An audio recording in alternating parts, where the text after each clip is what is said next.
Even Who's your before I knew. favorite? I think now it might be Doctor Strange. Oh, he's But Superman is a real piece of shit. he is. It's a he is. He's probably, that motherfucker is probably below average where he's from. He's a fucking alien. I'm tired of it, man. I can't take it anymore.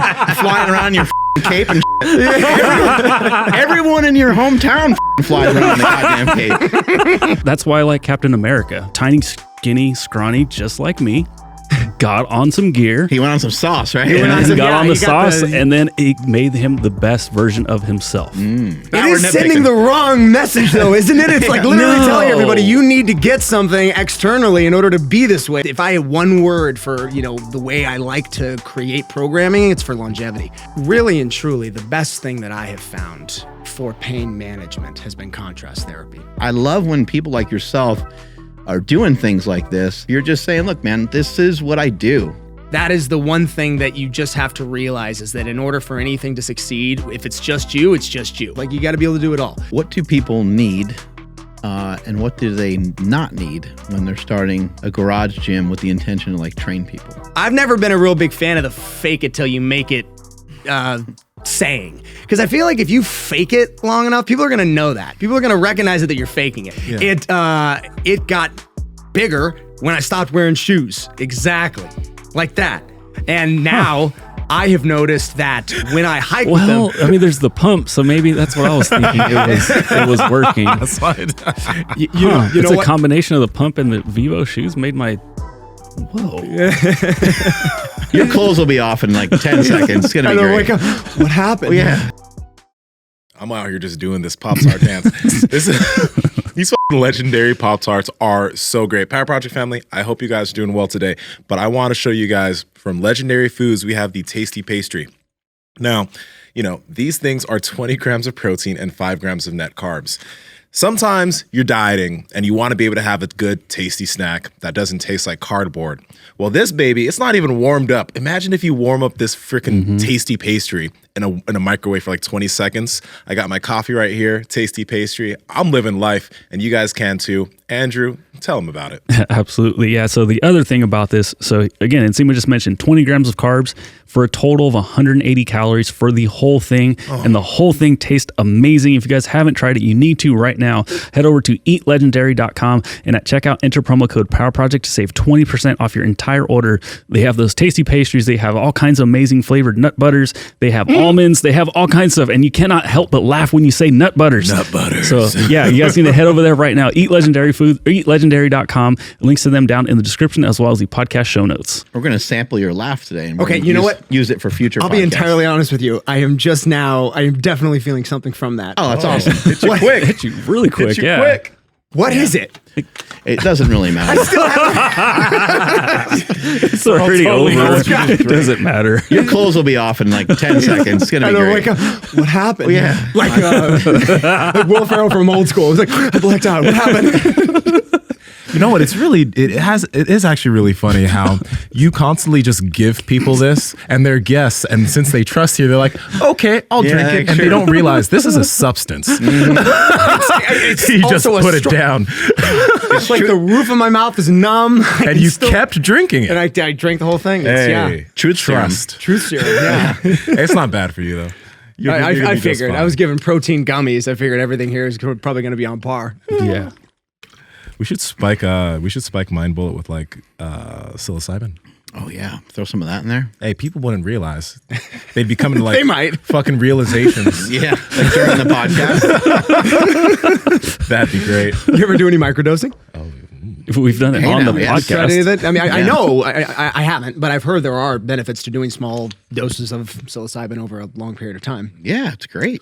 I've been messing around with it for maybe like about 2 years or so, on and off. Yeah. I don't feel like I think that people are really scared of these things, and it's always good to be cautious of everything. Sure. But from what I've seen, for myself personally, I guess I'll just go off of that. Mm-hmm. I haven't noticed anything real negative from it. However, when I do mushrooms, I end up with anxiety, which I don't normally ever have. So it's interesting. Interesting. But it helps to make you like introspective.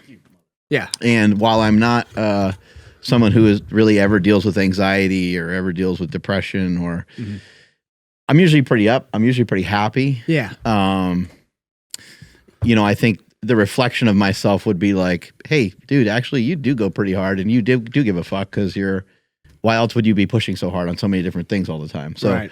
I feel very relaxed. I feel very good, but there's something inside of me that is pretty fired up and pretty driven. So I think something like mushrooms is nice because it gives me perspective. And it's like, you could think you're as cool as you want, but when you do something like mushrooms, the mirror You is start to think about the mirror that you see is very real. And then you kind of recognize, you're like, oh shit, like it's not me. I have a lot of great people around me, you know, and I've been very fortunate. It kind of helps you with a lot of that shit, which I think is great personally. Oh yeah, I could see that. I've had similar experiences. I remember the very first time I ever tried it was during the age where Pokemon Go was in existence and kind of popular.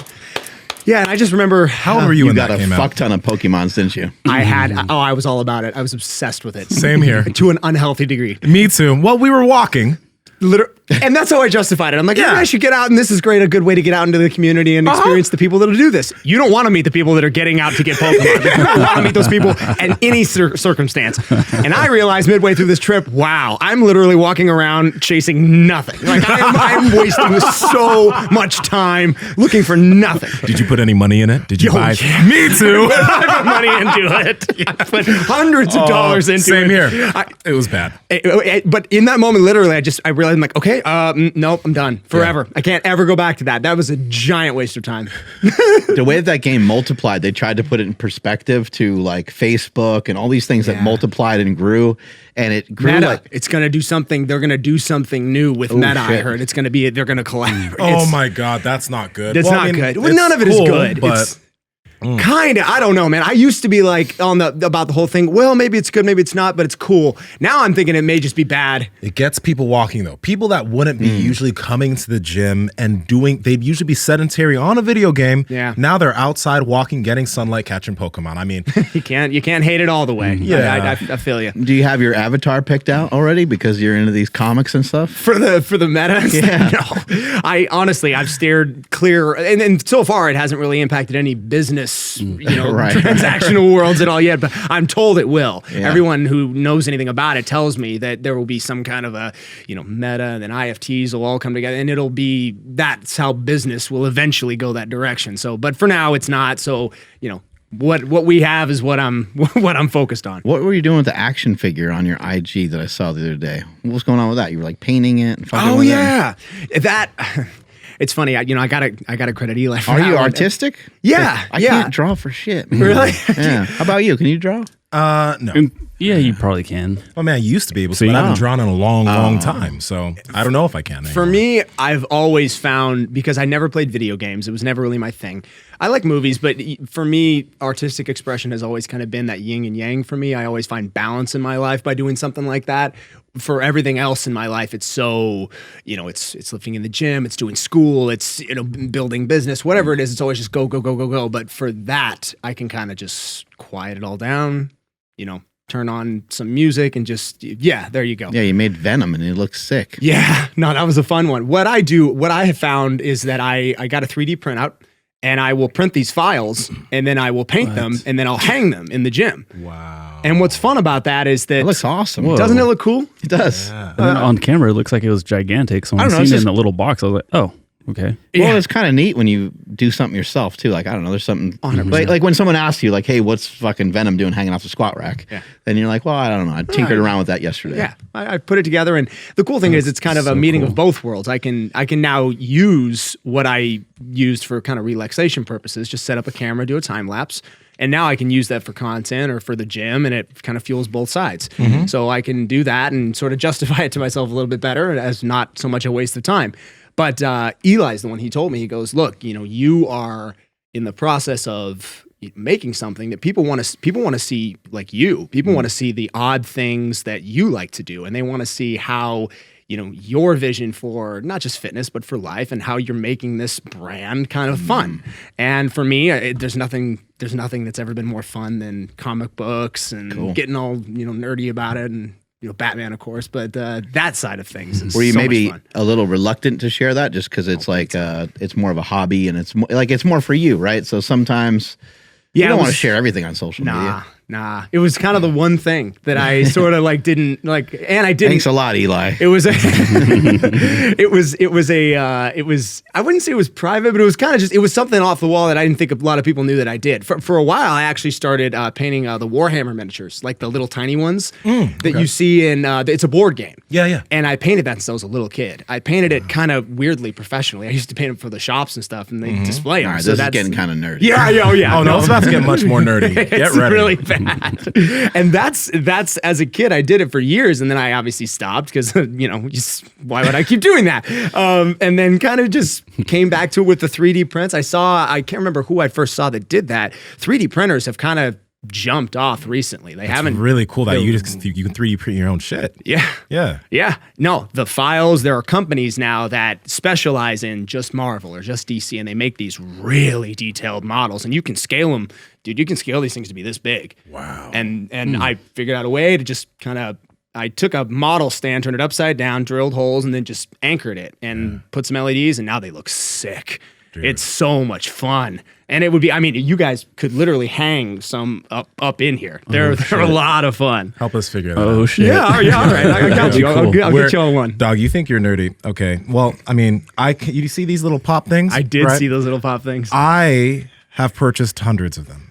And I stopped years ago because I realized I've made a lot of financial mistakes in my life. And that was one of them.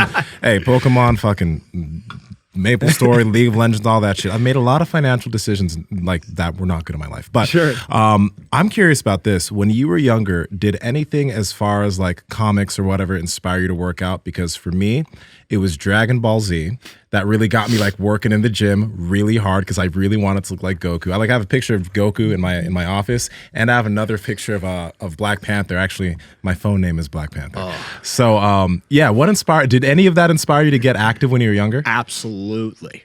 If you look at any of the old, any old or new, the drawings of the way they portray, just as an anatomist, if you look at those pictures, those images, you're like, this is great. Because what's more motivating than wanting to look this way? Yeah. They all look the same. They're all built to be perfect specimens. Extremely muscular. And athletic as shit. I had seen, it's not really a new concept. There are gyms that I've seen, they've got murals on their walls. They've got all kinds of incredible, which we just did a mural on our garage door. That's the other thing, is it's not just the painting of the miniatures. Our shirts, I've helped design those, the murals on the wall. A lot of the whole gym is kind of artistic expression at this point, which again, I love. But I know exactly what those are. My roommate had 500 of those at one point in his room. I know some of them are worth a heck of a lot of money, but yeah. Most of them aren't. Yeah. Most of them are a waste of money. Yeah. Oh yeah. He was you think you're bad. He was terrible. He would buy like new Beanie Babies. I'm like, dude, you're just throwing your money away for no reason. But the superhero thing definitely inspired me as a kid to kind of get involved in this early on. Even Who's your favorite? Ooh, favorite superhero? We were just talking about this. As a kid, it was always Spider-Man. I kind of that's an easy one, low-hanging fruit, everybody. I think now it might be Doctor Strange. Oh, I'm liking what they're doing with his character a lot. Yeah. And that's one of the rare, there you go. That was that really one good. was fun. That one's really good. That one's big. How long have you been doing the model thing? Did you start with other stuff like Gundams or something, or did you just start doing models recently? No, literally, I started with the tiny ones, the little tiny Warhammer ones, where you're painting.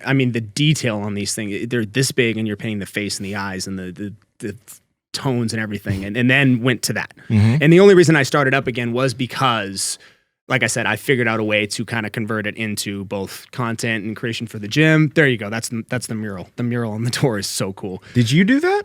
I helped kind of create the scape of it. Like I said, okay, here's who I want. Here are the images I want to use. I put it all together. I started some of it, but then I brought in a mural artist to kind of finish it for me, just because it took so long. It's just so much time.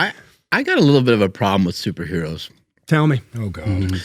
Well, like, it's not like in our society, it's not admirable to have something handed to you, right? And a lot of these superheroes had stuff handed to them. Like, it's not like they trained for it. Okay. It's not like they're working out for it. It's not like they dieted particular way. They just have it, and especially Superman. Not Goku, but anyway. I know. I do know that there's some stories where they got some of the people will train and do certain things. But Superman is a real piece of shit. He is. It's a He is. He's probably, that motherfucker's probably below average where he's from. He's a fucking alien. I'm tired of it, man. I can't take it anymore. Flying around in your fucking cape and shit. Everyone in your hometown fucking flies around in the goddamn cape. He comes down and he's a fucking god to everybody. I'm not impressed. Yeah. born into it, didn't have to earn a thing. No, you know what? That is a very Motherfuckers are you're privileged. kind of blowing my mind with this right now. Because you got to really think of ones that did have to work for it, like Spider-Man. Spider-Man, he's picked on. He never had to work through anything. And he got bit by the spider and just got it. He didn't do anything for it. And then he gets revenge on people, and you're like, "That's not cool." Well, let's if think you about this. worked for It's it, got to that would be. cool. It's got to be Batman. It's got to be one of the only ones that I can think of. The one, Batman's a billionaire. I was gonna say I the know, one but he born with trains, the right? silver He did spoon. train. Yeah, that didn't give him that didn't give him his ability to. Okay, I mean, it gave him his ability to make some incredible toys, but it didn't give him his ability to climb ropes and stuff. Yeah, fight. He still had to do train. CrossFit, probably. Yeah. He's very intelligent. But what were you saying, Andrew? No, to say that Batman was born with a silver spoon in his mouth, so he had so many more opportunities than all of us. True, but he's a fucking genius. Like when we think about it, he's a super Is cool he, detective. though? Yes, he is. Or does he had pay a people to be smart? he had a way to delete the Justice League. Do He had a all rich contingency people's plan. kids make it? Do all rich people's kids make it? And Nah, end up, bro. Right? No. They end up pretty fucked up And sometimes. he didn't even right? have parents. He had Alfred. He had a Right. That's true. Yeah, he had that going against him. Right? That's Alfred true. might be a secret weapon. Alfred is definitely Alfred. Oh, he is. You know anything about Alfred? Still some dude. discipline. Oh, Alfred, the character of Alfred, he was like a surgeon in the army. He's like a weapons specialist. He knows how to make explosives. Oh, Alfred's a real understated character in Batman. Alfred, see, I knew this was gonna go this way. But we're just gonna talk about superheroes. I know it. He's a great character. Alfred's badass, and Alfred in a lot of the comics trained Batman. A lot of people think it's the League of Shadows, I and that didn't was know that. Yeah, but Alfred trained him quite a bit in some of the comics. And what about Bane? Like, how is Bane? Bane's like 4,000 pounds or something, right? Oh, How do movie you or get so comic? big? Because he's in the movie. He's part of the league, and they gave Tom Hardy a big old role and Right. everything. But in the comic, he's just a murderer who got serum. Again, didn't work for it. You're kind of changing my perspective I know, because I'm sorry. thinking more and more. All of them, none of them earned it. All of them got it from something that was completely not like they didn't earn it. All of them, like chemicals. What a bunch of Yeah, pussies. They got it from But that's why I like Captain America, because he was just like everyone else, but he had way more courage, way more brave, way better than everyone. Just tiny, skinny, scrawny, just like me. Got on some gear. He went on some sauce, right? went on some- got on he the got sauce, and then it made him the best version of himself. So yes, he did. He did get it given to He's him. on performance enhancing But drugs. he's But on giving him big time. these. Yes. These are. It we're is sending nitpicking. the wrong message, though, isn't it? It's like literally No. telling everybody you need to get something externally in order to be this way. Like you need magic in your life somehow, and there's only a few ways you can get that on Earth. This isn't a comic book. There's only a few places you can really get that.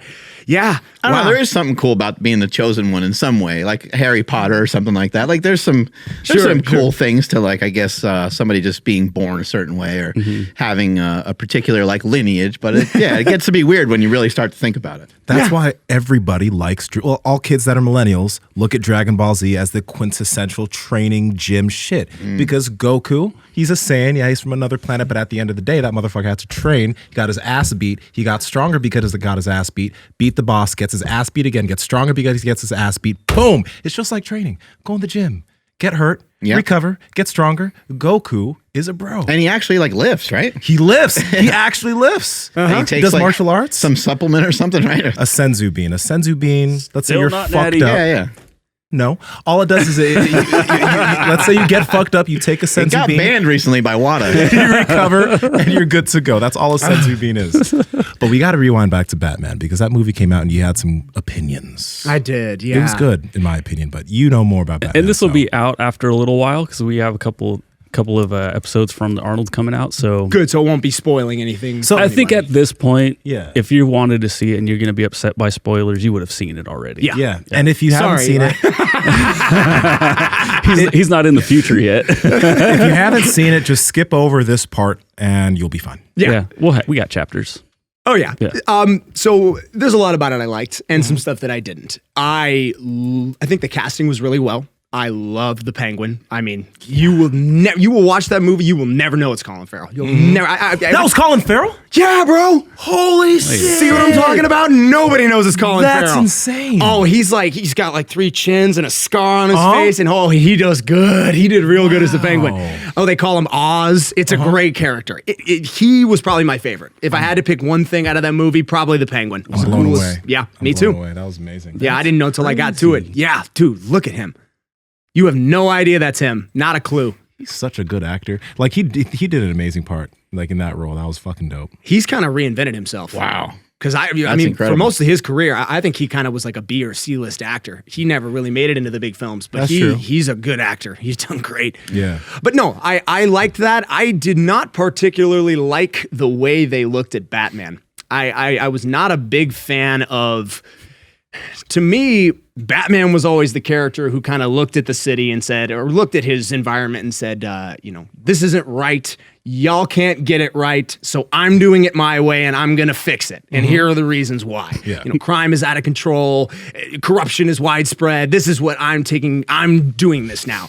It seemed like he kind of regressed on that in this film. He seemed a little bit almost guilty for doing the things that he was doing. He seemed like because he has that big I'm vengeance thing that he says in the beginning, which is dope. And then at the end, he kind of goes back on that. And I think I put it to you, it seemed like they wanted him to be kind of like Habitat for Humanity. That's what they wanted Batman to be. They kind of changed the way Batman looked. And I'm kind of beholden to the Chris Nolan Batman. That's my favorite Batman so far. That or Michael Keaton, one of the two. I like them both. I think they're both great Batmans. That is probably the biggest overarching problem I had with it. I also What kind of about like him being very emo looking? that who said Andrew said Yeah, that. sorry, yes. yeah. Yes, thank you. And you know what? He doesn't turn it off. That's another thing I didn't mention that I noticed. He is that way the whole time. He's angsty.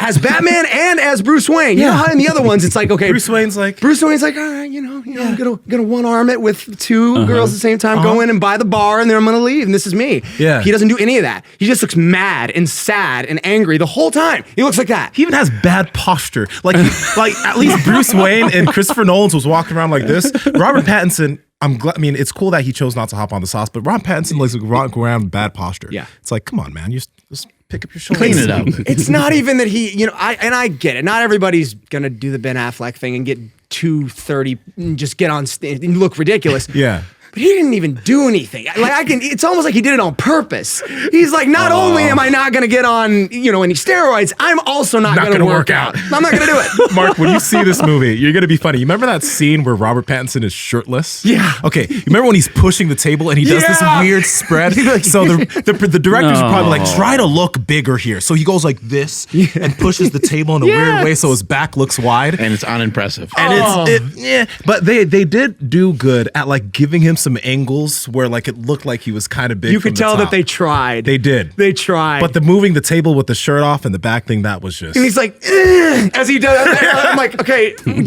that's not Batman. That's not Batman. But I think it was a good movie. I like it more than he Why is does. Batman moving furniture? We can't say that. Doesn't We he don't have want to people- spoil it too much. Doesn't he have people to do that for him? That's true.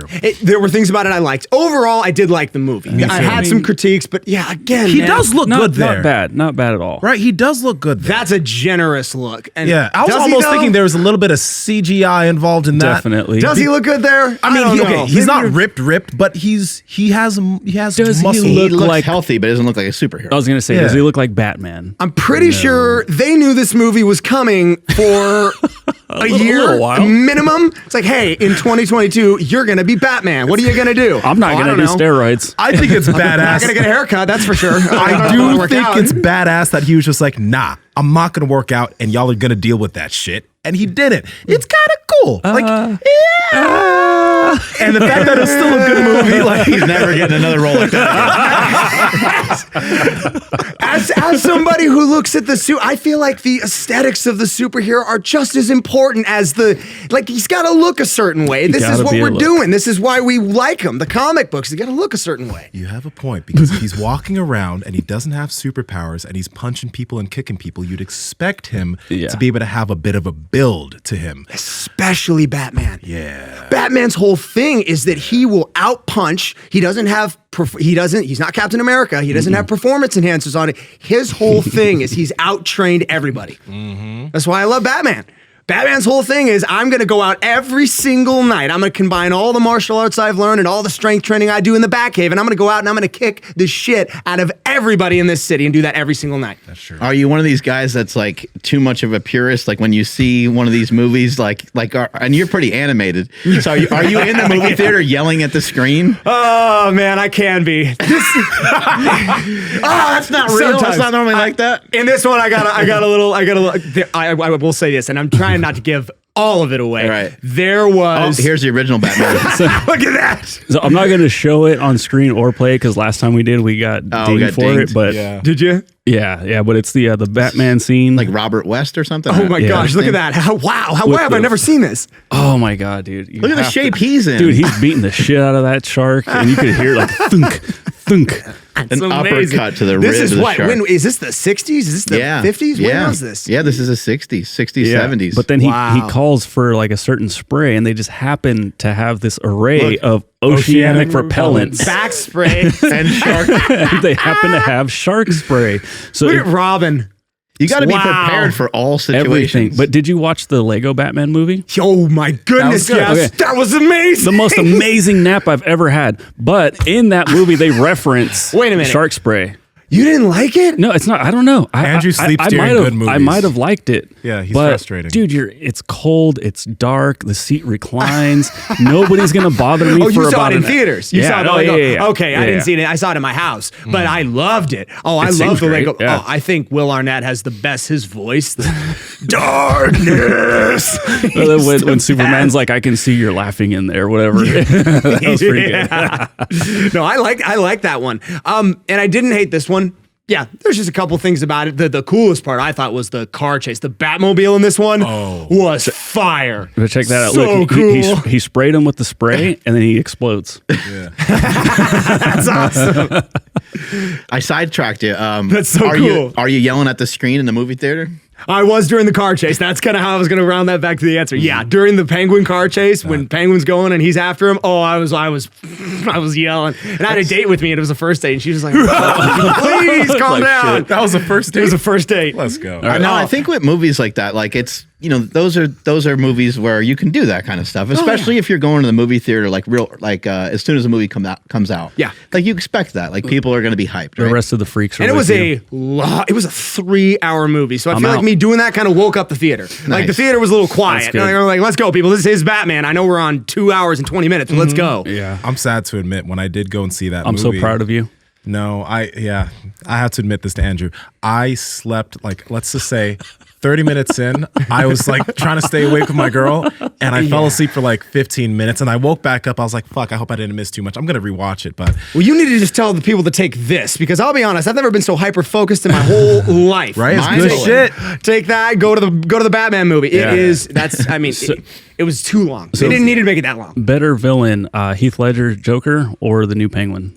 No, that's not even close. Heath Ledger. Okay, just making sure, because I haven't seen the new one, and I love that trilogy right there is probably my favorite superhero trilogy, and I'm a huge Captain America fan. Me too. But that Batman trilogy is fucking phenomenal. Yeah, me too. Okay. I think, I just don't know how anybody's gonna. No. I held out hopes for Jared Leto after I saw the Snyder cut. I thought, okay, well maybe that's a good one. By the way, that's what I liked. I love the Snyder cut on the Justice League. Did you see that? That was good. No, I don't think so. It was a lot darker and stuff. And so that was 3 hours long. But I didn't feel like it. I was glued to it. I'm like, this is awesome. So you can do that. You just have to be able to really bring. You have to really be able to bring it. Yeah. Jack Nicholson was fun. Oh, he was great. Right? That's one of my. That's probably. Well, not probably. That's definitely my second favorite Joker. Definitely Jack Nicholson. Colors and everything. Like he just. I was so good. young. I don't remember that. What about our boy John Cena in Peacemaker? Have you checked that out yet? You know what? We have a Peacemaker shirt. And no, I have not seen the show. Oh wow, I think that you would love it. I loved the Suicide Squad. I thought that was hysterical. I think that you'll absolutely. It's so over the top. Yeah, of course. That's everything he does. He's got a gun. It's this long. Yeah, it's incredible. We love it. And Nsima's been watching it too, right? And it Or you has saw some that like already? it has a some little deep bit. themes. It has some pretty Does deep it? themes for the show. Yeah. It's really good. I'm happy that they renewed it for season 2. But John Cena did a fucking good job as Peacemaker. He's low key very funny. Absolutely, He He's is hilarious. hysterical. I as used an to have actor. seen a lot of John Cena movies, and that dude can fucking act. Yeah. Yeah, he's amazing. I'm trying. I mean, when I think act, I don't. I mean, I know he's funny. I know he's good. I know he's big. I'm trying. When is he like? What's a acting role where he really acted? I think in this you see like a lot of diversity from him. A little bit of in range. this. Oh yeah. a lot of range, actually. Okay. Yeah, it's and- not just the same thing. And then what Mark mentions, he's just because he knows him so well, he's just like, I'm pretty sure that wasn't in the script because that's just all John Cena. That's just the way he is. Yeah. You know, like showing up Fucks naked, around a like lot. naked all Oh, the yeah. time, and like whole- in the whole- Suicide Squad when he's in his Yes. underwear. He doesn't like clothes, that's for sure. Well, who would like clothes when you fucking look like Yeah, that? yeah, fuck great. that. Like, That's incredible. I mean, there's Don't some, wear there's, some, anything. there's some pretty incredible specimens at this table, but I don't think I've ever seen anybody look like John Cena. Especially at his age. What's he weigh? I mean, at his age, He's probably about 45, and then he probably weighs 240, 250. yeah, 240? he's at 240. Yeah, 240, 250, something like that. He's also Is- not how short. tall is he? How tall Yeah. is he? He's about your height. Oh, damn. You guys would look very similar. He just has like overly massive arms. His joints, like His Marcus. fucking arms and like wrists and stuff. It's weird. his hands. The, His hands. He's when- like a Yeah, mitts. like that's like a thing on the internet. People always talk about his hands, but he had the band that he wears on his arms is for your head. It's a headband, and he just wears it on his arms because he's so jacked. That's the best thing I've ever heard about. Yeah, it. right? Wears a headband on his arms. You know what he loves? He loves to train. Loves to train. I've seen him. I've seen his workout trains. videos. It's inspiring. Trains all the time. I love that. I love OG, guys who have done it for 40, 50 years, and that's what I want. And that's, that's kind of the way that I train myself, my clients, that's kind of my whole methodology is I want to push for longevity. That's my biggest, if I had one word for, the way I like to create programming, it's for longevity. I want to be doing this when I'm 30, 40, 50, 60, 70 years old. How old are you now?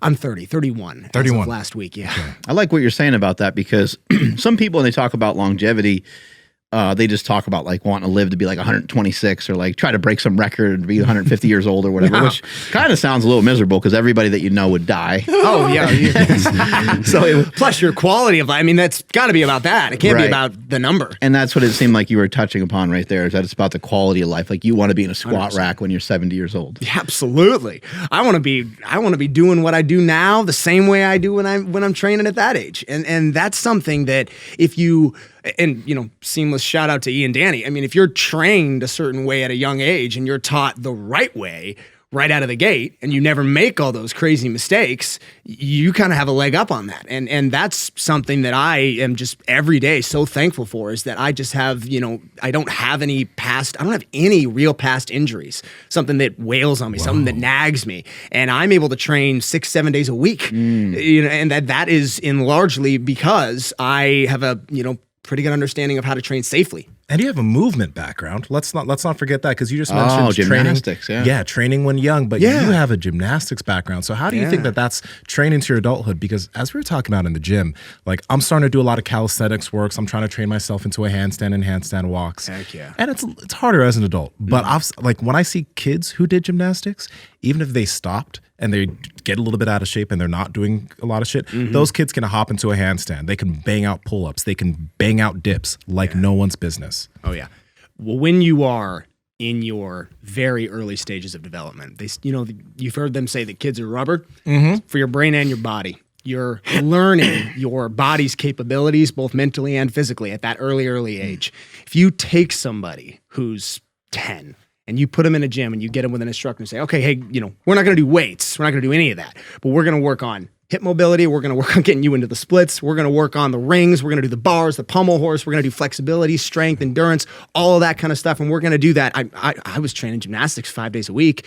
If you do that as a young child, you will never forget that. and I told you guys, even now, I mean, I haven't done gymnastics in over 20 years, but I can still do a handstand. I can still do a handspring. I can still do a flip. Those things are stuck with you. And as a foundation, I've never seen anything that provides a better foundation for kids and for development. And I will say there is certainly a sort of a caveat that should be mentioned with that, and that is that you shouldn't really stick with that world for too long. Some of these, I touched on this when we were in there, some of these coaches, these gymnast coaches, they're like, oh, whoa, we got to get you to the got to go to the Olympics. I'm like, well, I kind of think I want to do school. Like, is that the only goal for gymnastics, by the way? Is it just the Olympics? Because I can't think of anything else. Like, if you want to go, and why would you want to do this? But if you wanted to go professionally, that's really it. There is no other way. That's it. That's the end road, is to get to the Olympics. In order to do that, you have to sacrifice. First of all, I wouldn't say it's healthy. It's probably unhealthy at that point to reach that scale, to go that long and that hard, and all of that impact. I mean, because it is a taxing sport the higher you go. And I did it for like 8 years. That's probably about how long I'd recommend anybody do it. You probably don't need to keep doing it after that. I mean, if you start when you're like 8, like I did, and you go till you're 15 or 16, you're probably right now, I mean, you're about to go to high school, you're doing all these other things, you probably can stop and get into sports. But as that early age and as a kid, I mean, if you have young ones, that's a great environment to get them in. It's a classroom setting, you get, early, interaction with other kids, you get to do something physical. It's not crazy, demanding on your body as a young kid. It's just once you get older and you start, I kind of developed a little bit early, and I remember like being weirdly the tallest one in the class, and I'm not tall, but all these kids who stay with it for so long, a lot of gymnasts are very small. The good ones, the ones that go the furthest, are typically smaller framed people. Yeah.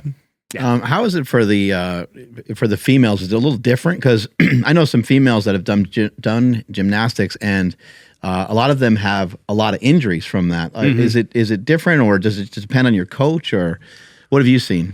Well, like, because you said you didn't have really nagging injuries, which is kind of surprising, because gymnastics is like very violent on your body. It is. And again, I did it from the ages of 8 to 15 or 16. So those are very early ages. And I was fortunate enough to have a good coach. I don't really know is the honest answer, because I haven't really studied gymnastics. It'd be a very interesting meta-analysis to do if you were to take, youth, male and female athletes, really look at, okay, what age demographic gets the most injuries? What are they from? How do they, improve? That'd be really cool. That'd be a cool research analysis.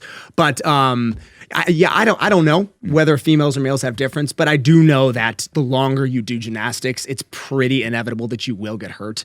And I'm sure I did have injuries while doing it. What were your best events? They all seem like impossible to me, by the way. What were your best events?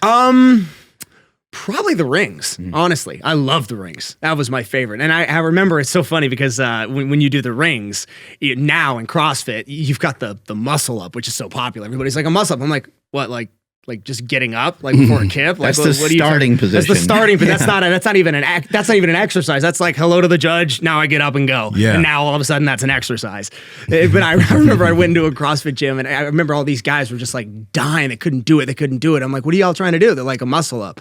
I'm like, what's a muscle up? And they're like, just getting up onto the ring. I'm like, oh, okay, yeah, just like this. And then they're like, what the, gymnastics. Gymnastics teaches you how to do that. Yeah. But that's such a good skill. Like, the cool thing I think is like, and Andrew, I hope Aurelius does gymnastics. But anyway, it's so cool because like if you do gymnastics and then you take that into any other sport, just the body awareness that you can have, I think would allow you to kind of excel at any movement-based type of endeavor. Because when it comes to anything, like you need to have a level of body control. I find it wild that we can deadlift a crazy amount of weight, bench a crazy amount of weight, squat a crazy amount of weight, and we can't do 5 pull-ups. At least as like when it comes to like real powerlifting. You know what I mean? I can understand a lot of those athletes are 200, 300 something pounds, and it's not the focus, but just on a survival type thing, if you can't lift your weight up onto a bar, if you can't push if you have no control over just your body, because that's all you have as you get older, that's a gap. That's a problem. And gymnastics will give you that as when you're young, and you have that for the rest of your life for the most part. Absolutely. It's what I like to think of as kind of an imbalanced athlete. And imbalanced athletes can go a long way if their imbalance fits whatever event they're trying to do, like a power lifter. But for me, I'm not going to sit here and pretend that I'm a powerlifting coach. I'm not. But what I like to do is I like to incorporate power lifts and functional movement patterns and endurance, all of that stuff into the same type of modality and get all of that combined to get a very well-rounded, structured human being. I love On It, the total human optimization. I think that sentence is perfect. I think when I think of like, what's my goal? Like, what do I want to do with this person? If they come to me and they ask me, hey, what are we going to do? In my head, I'm thinking that. I'm like, okay, we're going to make something that's going to touch on all these different aspects. And we're going to get you from here to there, but we're going to do it, slowly and gradually touching all of these areas. And we're not just going to focus on one. So oftentimes you'll get an athlete, it's fine, but they'll want one thing. They want, hey, it's the worst when I want bigger arms or I want bigger this. That's oftentimes like immediately I kind of try to correct that thought process. But if it's, I want a bigger deadlift, well, then in that case, okay, we're dealing with most likely an imbalanced athlete, at least in their mentality. They want to build this. They've probably neglected this. Yeah. Maybe we'll address it. Maybe we won't. But in my head, that's how I think. What does that mean for some of your clients, for them to be optimized? Obviously, it depends on their goals a little bit, but what are you hoping that they get from it? What are you hoping that their body's able to do and express? Yeah, it all depends on the athlete. I'll use an example. I have a client of mine, Jessica. She's incredible, and anybody who watches our stories, I've had people reach out and say like, that is the craziest client I've ever seen you do. She was somebody who came in, she was probably like 97 pounds. She was just very, very small. Very, How tall very is she? frail.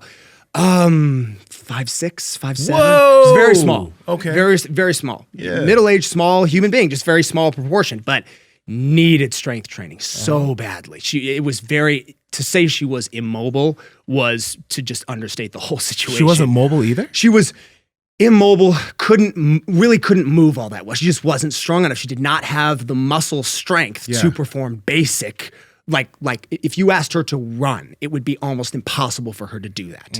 So for me, when I thought of, okay, what is her human optimization? What do I need to do with this person? Well, I need to start and treat this like this is a day one foundational, 12-year-old kid who's trying to just learn how to do the basics and get to the starting line. Just getting her to the starting line to perform certain lifts took months. And we've been together for years now. It's incredible. But seeing her go from, not being able to barely walk and step up the step to get into my gym to now she's doing, tidal tank, single leg step ups, and she's doing lunges and she's doing, she's doing power cleans with the Fit Fighter, like all those kind of that to me is, someone like that who needed muscle strength, needed that's her. Wow. How old is she? She looks like she got younger. Yeah. That's kind of funny. You ask her, she'd say she did. Yeah. No, she did amazing. She is by far one of the most incredible stories I've ever seen. And that's an old one. She's had a couple more since then.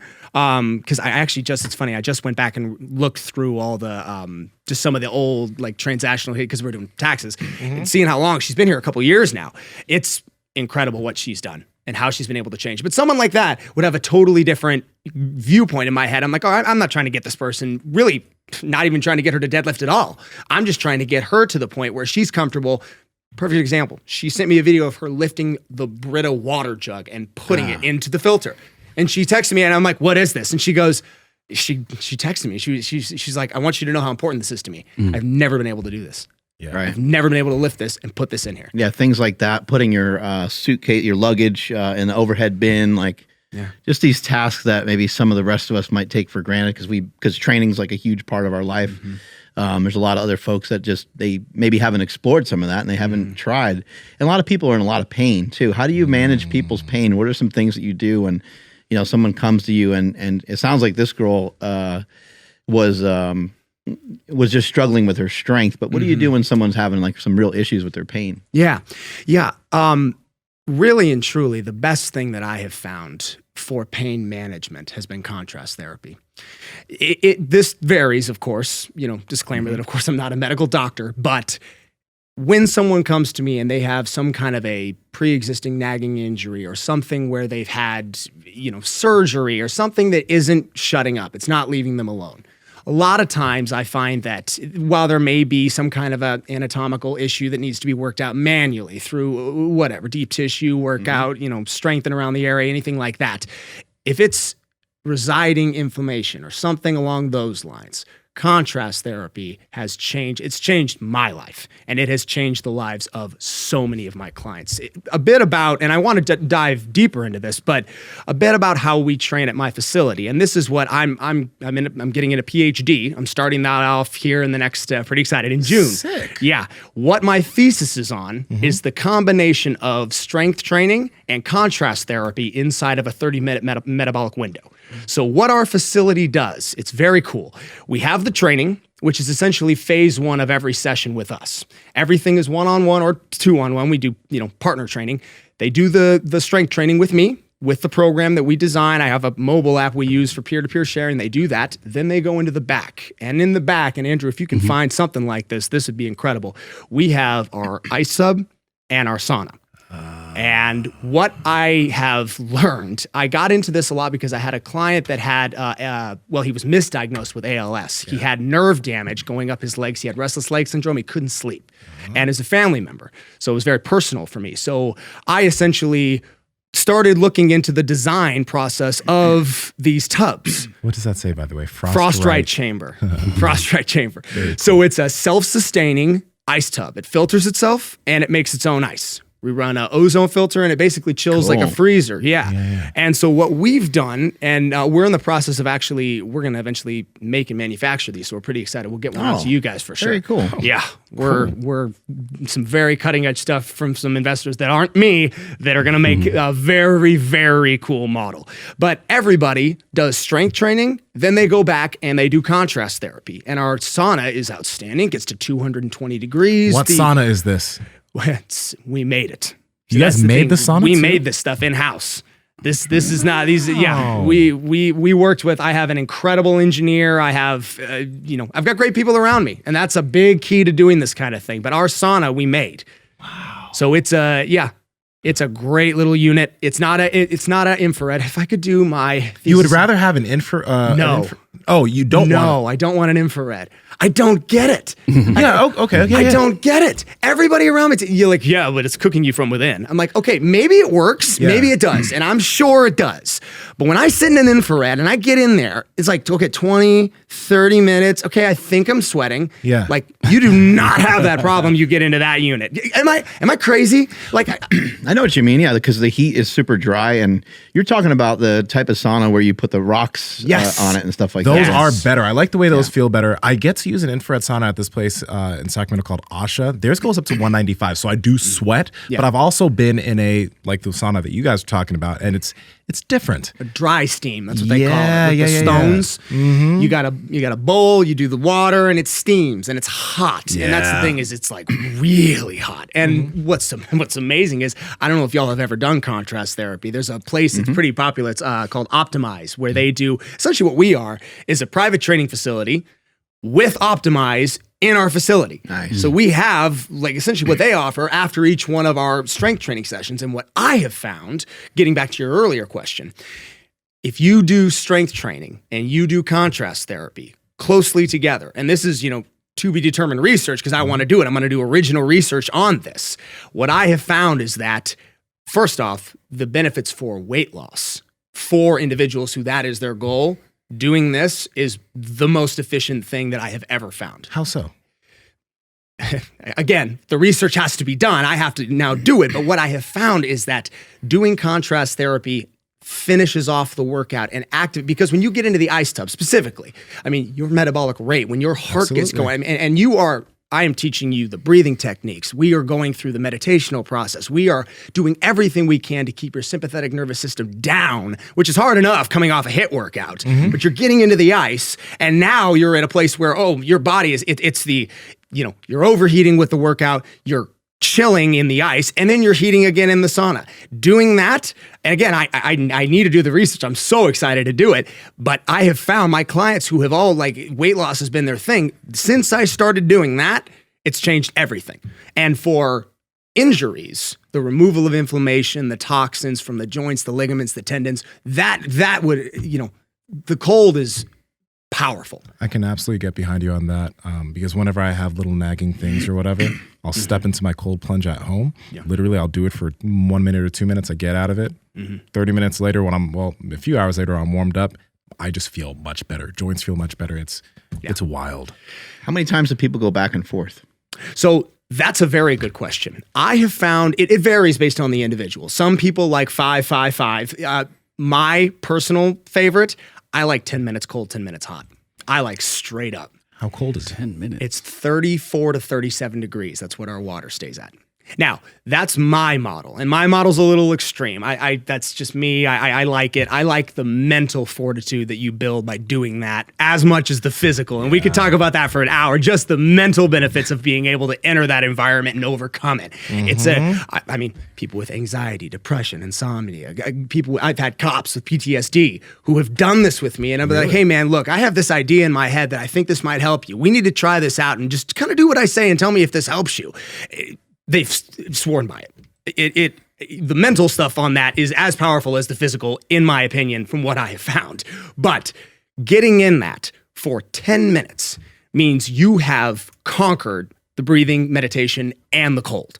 You have overcome that. And what I will do is now I'm at a place I actually lead classes through TikTok on our live platform while I'm in there. Yeah. So I'll talk through like, all right, y'all, the cold is not constant. It's going to come in waves. This is the first wave, about 3 minutes. And then I'm going to start to cool out, start to get numb. I'll feel all right. And then the second wave will hit me. And that is something that if you ever go 10 minutes and 10 minutes, what you want is what I like to call aftershock. See, after you do the cold, your body is going to naturally want to get back to your normal body temperature, and it's going to do that through vasodilation, pushing the blood back to your extremities after it left.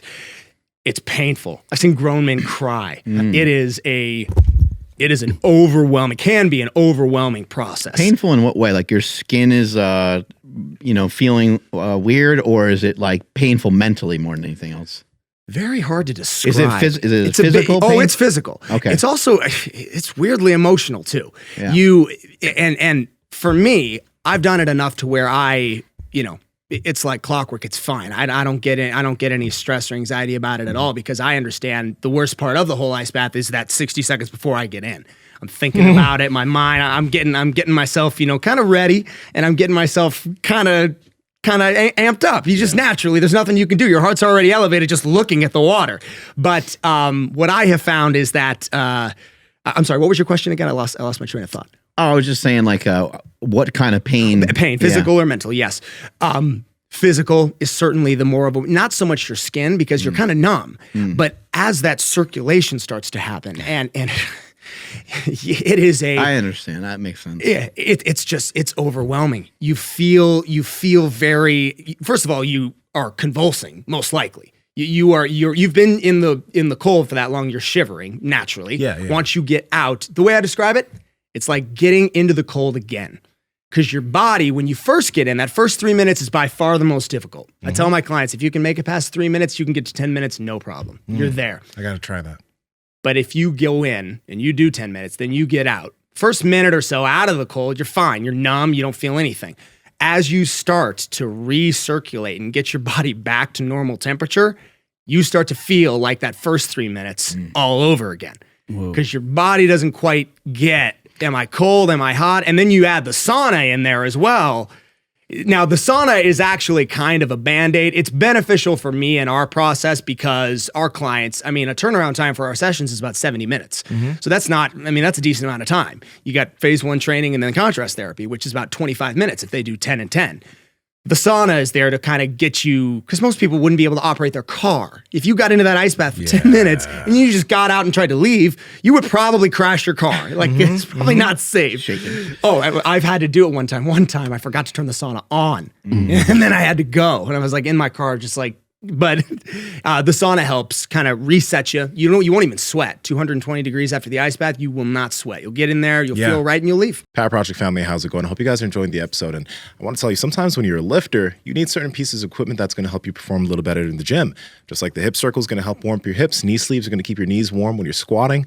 The slingshot's going to help you bench a little bit more. But the cool thing is that Mark made all of this equipment when he was in the middle of his powerlifting career because he wanted equipment that could help him perform better, as it can also help you you perform better. The cool thing is that all this equipment was made for lifters by lifters. Andrew, could you tell them how to get it? Yes, that's over at markbellslingshot.com, and at checkout, enter promo code PowerProject10 to save 10% off your entire order. Links to them down in the description, as well as the podcast show notes. I've done that before. This place has a cold and hot, but I was curious. Number one, do you have these people take electrolytes? Because obviously they're sweating a lot while they're in the sauna. But secondly, have you ever had the sensation of like airheadedness or lightheadedness when you're doing contrast therapy? What happens sometimes is I'll go into the sauna for whatever. I'll get out, I'll go to the cold plunge. And when I get out of there, it's almost like I want to faint.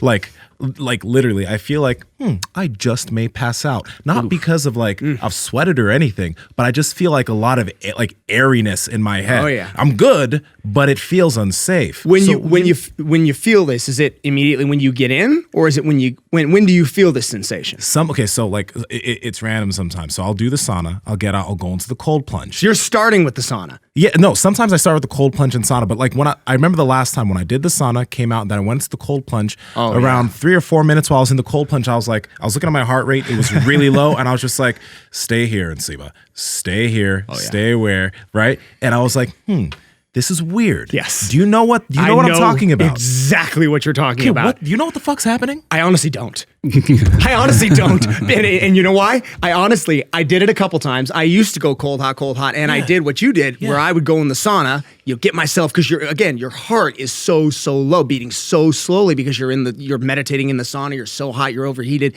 Then you get out, then you get into the ice, and you don't even really feel it. You like get in and you just like, I remember one time I did it at night, and my tub is outside, so I'm looking up. The stars were going, ooh, yeah, like rolling. I'm like, okay, I'm fine, but I'm not about to let my clients do this in the back, like while I'm working with the next person. No way. Yeah. So I don't do hot to cold. I only let my clients do cold to hot. Okay. Because of that exact reason. You're right. I'm not exactly sure what's happening, but something happens when you go hot to cold as opposed to cold to hot. Yeah, it's weird. Okay.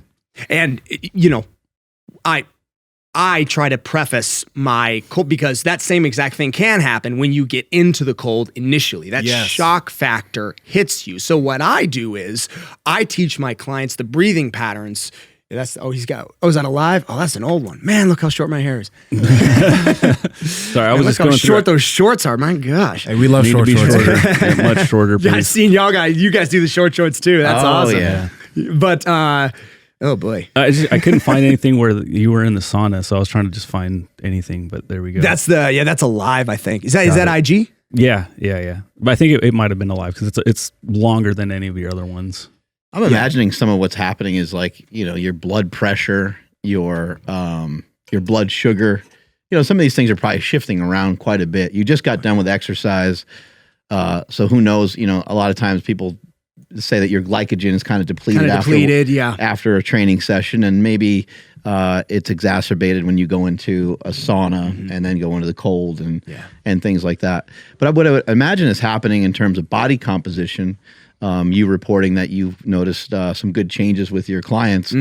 I would imagine it's just a further boost in the metabolism, in burning calories, because we know that when you go into a sauna that your heart rate does increase a bit. And it's very obvious that when you go into cold, your heart rate's going to increase. So maybe it's just an opportunity for people to kind of almost absorb the stress of the workout in a more comfortable, cleaner way. I like if that makes sense. Like more efficiency. Like people get all caught up with the calorie thing, and we've circled the wagon 9,000 times on is a calorie a calorie. Yeah.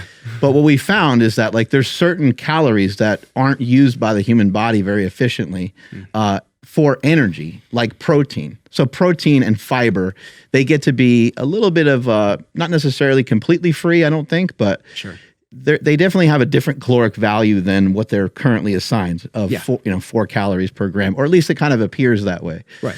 And so I think with something like what you're pointing out here is like maybe this somehow just makes the workout a little bit more efficient, or assist with recovery, helps the body be a little bit more efficient with burning calories, things of that nature. But I love when people like yourself are doing things like this, and you're sharing the information, but not necessarily saying, hey man, you're going to lose, 8 pounds of fat in 6 weeks. And you got this program and you're selling an ebook of hot and cold and all this kind of stuff. You're just saying, look, man, this is what I do with people. And I've noticed that it's working really well. I'm not sure what's going on. I'm not going to sit here and give you a bunch of science on what I think, but at least not yet. I'm going to go test it and see what it looks like. Oh, I love it. And to your point on the calories and Nsima, what you mentioned as well with the electrolytes, I do have a supplement that I do give my in-person people. I don't rep supplements that much, but I have one where it's an amino acid and an electrolyte that they take after phase 1, before phase 2. So they do take a real clean amino, just something quick, something absorbable that they just take right before doing the cold. Not everyone does, but a lot of them do. And that, I think, helps them get through phase 2 as well. And I think it is just a nice capstone for the workout, because anybody who's done cold and hot therapy knows, better or worse, when you're done with it, you're going to have that euphoric feeling for the rest of the day. You're going to feel so good. And it's amazing to me the amount of, because this is somehow I wouldn't say a controversial topic, but there's a lot of information out there saying that it can interfere with hypertrophy training. Oh, yeah. That cold can.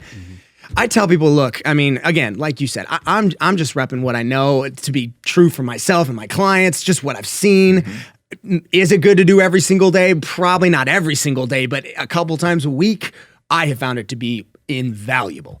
And it feels amazing. You feel so good. How many times you leave the gym we leave the gym, we feel good all the time unless we got hurt. But most people, they go to the gym, they do their thing, they leave, they're like, oh, I'm so tired, whatever.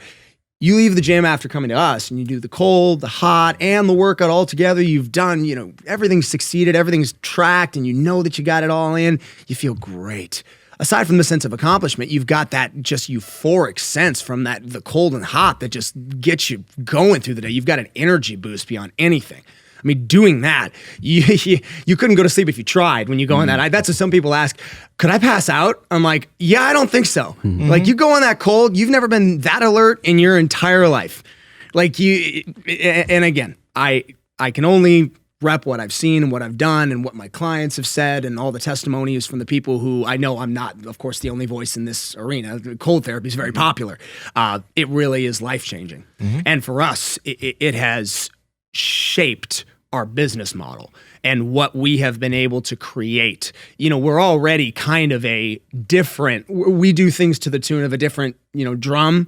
Where, the garage gym training empire is already kind of unique and weird, but now to combine that with something that is going to be, peer-reviewed research, it's its own, kind of training modality and uniqueness. And that's really what I want to show everyone how to do. And not just create a gym in your garage and do something with it, but to create kind of a method. Create a gym, and just kind of go with that. That's really what I see as sort of the future. And then would you say that so ice bath and then like a really hot shower contrasty enough, or does it have to be? Okay. Cool. Oh, absolutely. Our place, optimized, those are probably that's the peak. Like, you get the best, coolest feeling from going to the cold water. I do recommend water. I will say that I've done cryotherapy. You ever done cryo? I've done. It's not the same. It's not the same. Not man. even close. Water as a viscous material, it transmits temperature. Unlike, it's an ancient perennial substance on Earth. It's a human experience. Getting into freezing cold water is amazing. There's something so primal about it. Literally. I'm sure you all have heard Wim Hof, seen his whole thing on the lizard brain. All that's true. You are tapping into some very, very old methods by getting in that. We didn't invent shit. Like this is an old technique that people have used for recovery and for strength. Getting uncomfortable, getting comfortable, getting uncomfortable. That's the biggest thing. Again, getting back to the mental side of things. Just pushing yourself to be in a situation where you're no longer an American in a 75-degree room all the time. You're in a very, very uncontrolled environment that you need to harness. Love that. Have you found this attachment anywhere else? Like in training, you do a lot of, I guess it's more conventional now, but a lot of unconventional training. People, swinging shit, throwing shit, heck yeah, picking shit up off of the ground, farmers carries, tire flips, all these different movements. Have you seen that having a similar effect for some of the people that you work with? Because you're talking about the cold and hot kind of having almost like this primal kind of throwback. Oh, yeah. And it's quite obvious we're meant to and designed to utilize tools and stuff like that. So when you have some of your clients utilizing these methods, what are you seeing? Well, men and women have been using off-balanced items for strength training for thousands of years. You go back to, I'm totally ripping on it here, but like the old Persian warriors would use clubs and maces and steel for that kind of training. And what I find is that first and foremost, it's fun. It's fun. People don't want to be bored. People don't want. That's why we do the superhero thing. People don't want to go to the gym and be bored. They can do that anywhere. Yeah. They come to me. They're going to do something different. They're going to do something fun. It's like not only are we going to use a mace, we're going to use the hammer that I used dressed as Thor last week in the video that we did, and we're gonna swing that against this tire, and we're gonna then maybe I'll make a mashup video of me doing it as Thor and you doing it as a client. I'll put it together, and that's the other thing is the clients that train with me. They kind of know what we're doing. They love the idea of being like, I want to be in one of your videos. Like, I want to be like, we want to be part of this. It's a really cool, community experience. And yeah, to the whole primal thing. Oh yeah, I love functional training. I think there's nothing more functional than, moving weight, pushing sleds, swinging items that are off balanced off your head. And hammer training is a great adaptation of that, because you've got it's an old, shout out to the Banff hammer there. That guy's freaking warehouse burned down, man. Oh, isn't that terrible? His house was where it burned to the ground. It's rough. That's rough. So we'll give him some love on the podcast. What's his product? Banff, BAMF. Have y'all ever seen those? The Banff hammers? What are they? Oh, dude. So in my right, see the big one? Yep. This is a this or that video. So this is comparing the tri-watt hammers, which are, they're okay. And then the Banff hammer, which is over there on the left. And the one he makes those. And he's an incredible inventor. You know what it is? It's kind of a shame because he's an incredible inventor that I think kind of never really got off the ground. He had talks with Sorinex at one point, or maybe it was, I can't remember. He had talks with some big company about manufacturing these, and it never got off the ground. So he did them himself. And they are made of this really, really dense rubber material. Oh, wow. And what makes that special is you don't need a tire.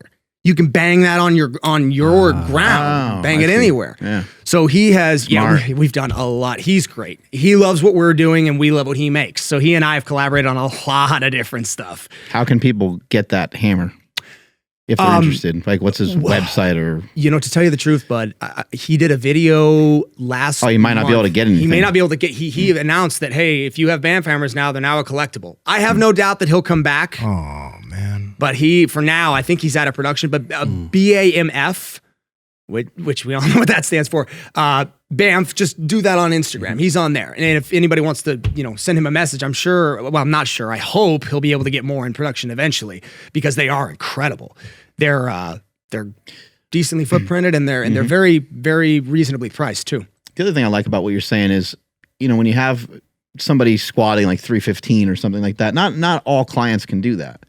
And there's a lot of people that are like, that's not, or bench pressing 4 plates, or, any of these kind of powerlifting movements, or doing overhead presses and some stuff like that.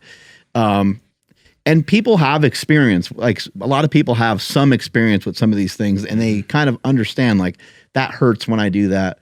But when someone's using a mace, or someone's using a hammer like that, or someone's flipping a tire, they probably don't have much, to relate it to, and they probably like have never tried it before.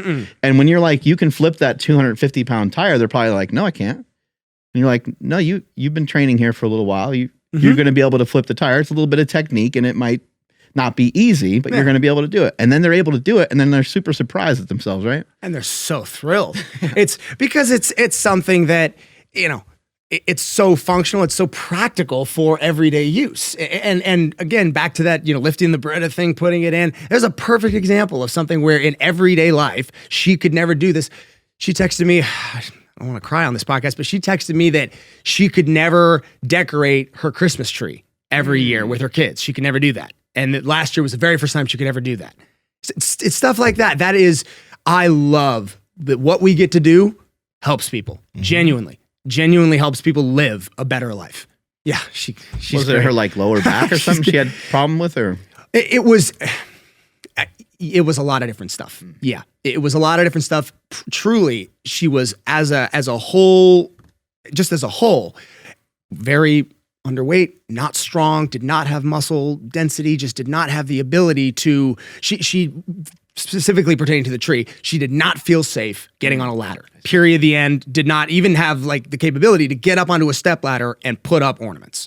So, it's just stuff like that. And this is going back earlier. She has progressed so much. Now she does that with the Fit Fighter across her shoulders. So she has just grown. And that's just one example. I love working with, of course, I love working with the, top tier guys and, changing somebody maybe a fraction of 2% on their whatever. But it's a lot cooler to train with somebody that has like, they can improve 40, 50, 60% of their human existence just by coming to you a few times a week. That's what I love. One different thing that's really cool about what you're doing, and we've been talking about this a lot on the podcast as of recent, is that the off-balance stuff that Mark was mentioning, right? Or the off-balance type of equipment, when you're thinking of just lifting, a lot of lifts are just done straight planes, right? But when you're able to actually add in rotation and that type of movement, that's when you really get people, like when you mentioned longevity at the beginning of the podcast, that's when longevity really starts to come into the picture, because as you get older, if all you've been doing has been doing squatting, curls, presses, your body and your muscle may be strong, but then imagine when you want to go pick up something down at your left side. You need to bend down to go get it. Or you need to oddly, like, me fucking having to pick up my puppy sometimes in weird positions. I have to bend and pick him up, and I'm in this weird lever, right? Yeah. If you're old and you're trying to do that, that's when something goes, because you can't rotate well. You don't move well. But with the type of training that you're talking about, and these types of things can be added into any type of athlete, no matter if you're a high-level powerlifter, bodybuilder, whatever, you can add this in and become a better human being, not just someone who's very strong. Oh yeah. Getting caught up with the numbers, getting stuck on, I know y'all have a leadership board, but getting focused on the leadership board and kind of not accounting for all the accessory movements and all the stuff that I need to do to, work on my stabilizers and work on my range of motion and all that kind of stuff. And like you said, anybody can do it. So much of the equipment that you need in order to do this stuff is like the cheaper stuff, like the least expensive stuff. Like stick mobility. You ever seen their stuff? 3 of those sticks, that's not that much. Anybody can get those. Everybody should have them. Every single human being should have those and should be using them. That is something that, that's just an example. There are certain things that we should always have, whether you're going to the gym or whether you're working out with a trainer, that can make you a better human being. And if you're a high level guy, you should already know about this. If you don't, then something's wrong with your coach. Every single athlete in the world, I'm a bit, but I think every single athlete in the entire world should be training with the methods that, that we use. Every single, in some capacity. Obviously the lifts will vary and the weights will vary because you're a different specimen than somebody else. But the way that we're training, every single athlete in the world should be using. So you're here because you have the most pimped out garage gym in the universe, probably. Oh, thanks, bud. It's fucking amazing. Now, like, isn't that dope? Oh, I forgot about that picture. Look at that. That's so cool. The before and after. That's a trip, How big is that space, dude. by It's the way? not that big Because we got 600 square foot under roof, and then we got another 1,500 in the back. See, that's the big thing is we didn't just do we changed the whole outline of that. We still have the door on the right side, but the left one we closed. Essentially, we closed in the whole place. I put insulation in the ceiling. I put a split system on the wall, so it's AC, and there's a door in the back that goes directly to the backyard. So clients come in. It's totally separate from the house. Clients come in through the back gate. They come in. We do meet in the gym. We do our workout. Obviously, that's usually indoor, outdoor, because there's a lot of stuff you need room for. And then in the back is the sauna, the ice bath, the endless pool pretty soon. And then, that's phase 2. Wow. But it's pretty cool. and do you live here? You live there? Yeah. Is any part of that weird? I got people training in the garage, or does that work out okay? Or? It actually works out beautifully. It could not be better. I couldn't be happier with it.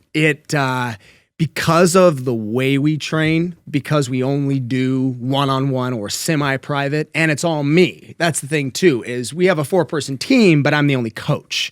Everything else is our expansion is primarily through, online sector. Of course, we're doing a lot more seminar work. We can talk about that as well. But the in-person training, that's all me. So I get to work with the schedule, I get to work with the periodization, and I get to work with the clients. And the best thing about this is the growth that we've seen has been through collaborations. And this is the culmination of all that at this moment. And thank you guys again. I want to make sure that I say this, out loud and everything. Thank you so much for having us on. This is a true honor. But like I said through email, you made this shit happen because we were actually going back and forth, and I got him confused with another Brandon that was trying to get Mark on his show. So right after I talked to Mark about it, I was writing back Brandon. I was just like, oh, hey, sorry, dude, we're going to focus on our own stuff. And you're like, no, that's not what I was asking for. And I was like, wait, what? And then I looked you up and I'm like, oh, fuck, dude, my bad. Like, yes, let's make this happen. So I mean, yes, thank you. We appreciate you and your time, but I just want you to know, you made this happen. Thanks, which I love because a lot of people are just like, oh, he got lucky, or people get mad at other people, but of course, yeah. You made this shit happen, and I'm really stoked that you're here. Me too, bro. Yeah. Thank you, Andrew, for being the point of contact on this and everything. No, making it happen, that's the key to actually making an entrepreneur an entrepreneur. That is the one thing that you just have to realize, is that in order for anything to succeed, if it's just you, it's just you. And, like I said, I've got a 4-person team now. In the beginning, I didn't have any of that. So being at a place where you have to realize that, no one's coming, no one's going to make anything happen. You've got to be the guy to clean the floors, clean the bathroom, and do all the gym stuff. You got to be able to do it all. That is, dude, these are the dopest dumbbells I've ever seen. Oh, aren't they? Dude, those are so sick. Man. Are those custom made, or where'd you get them? I got those. You'd have a hard time getting them now. They're from Russia. Yeah, you're not going to be able to get those anymore. All right. Wow. They're in kilograms. And I mean, that was a later iteration. We had dumbbells before.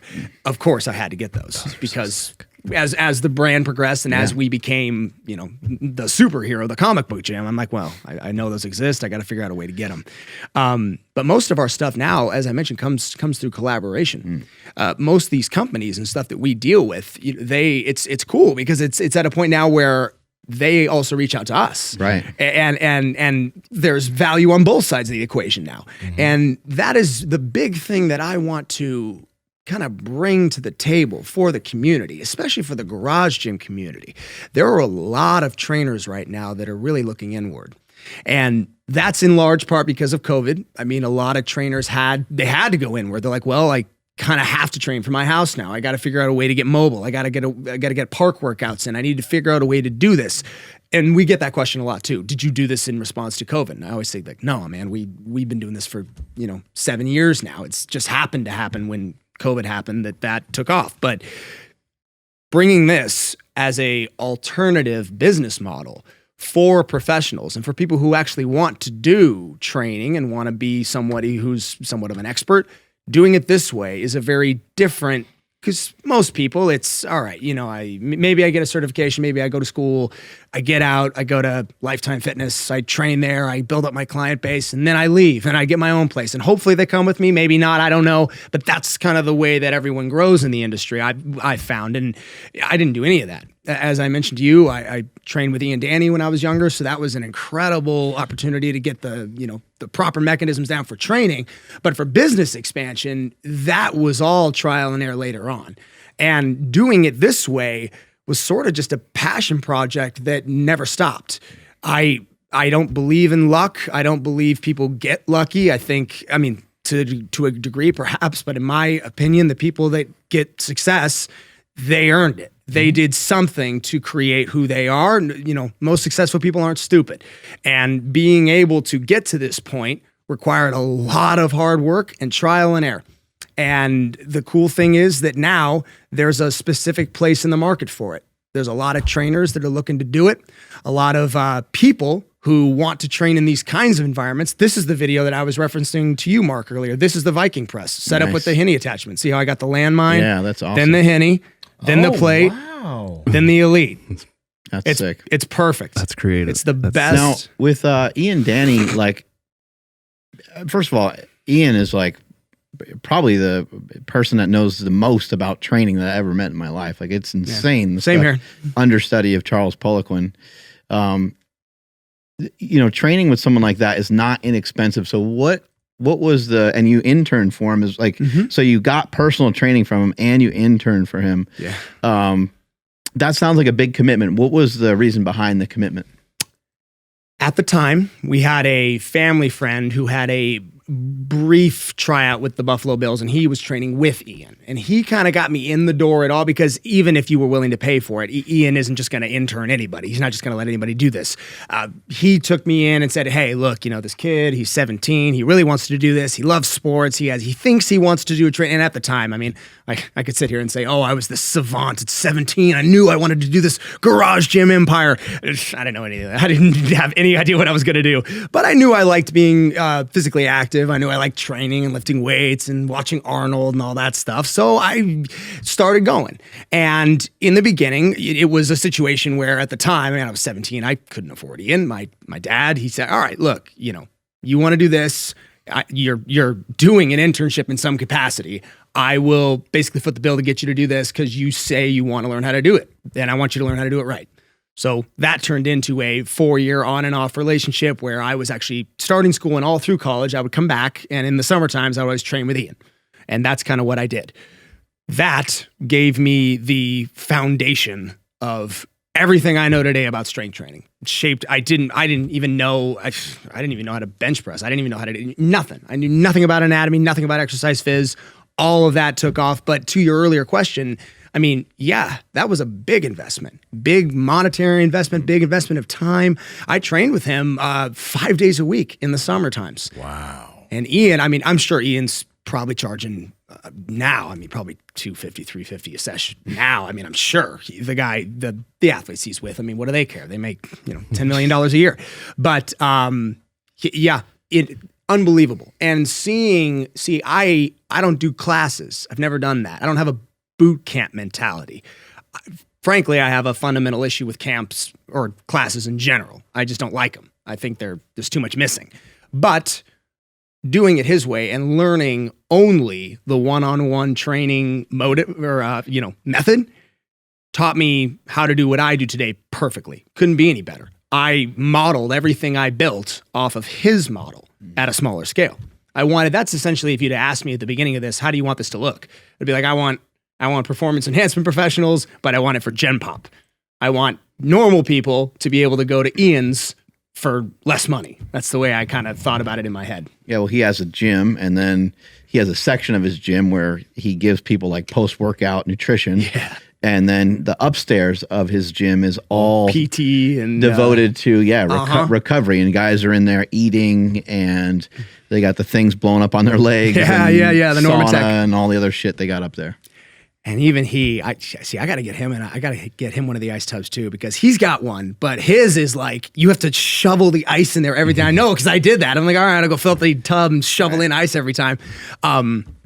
Even his methods, at least when I was there, he wasn't quite doing it the way that we're doing it now. And that's also fun as well. When you start doing your schooling or your method, and I'm almost done with my master's. I got one more class left. When you do that kind of thing and you have practical knowledge going with it, and that's what I found to be so much fun about all the things we're doing kind of together.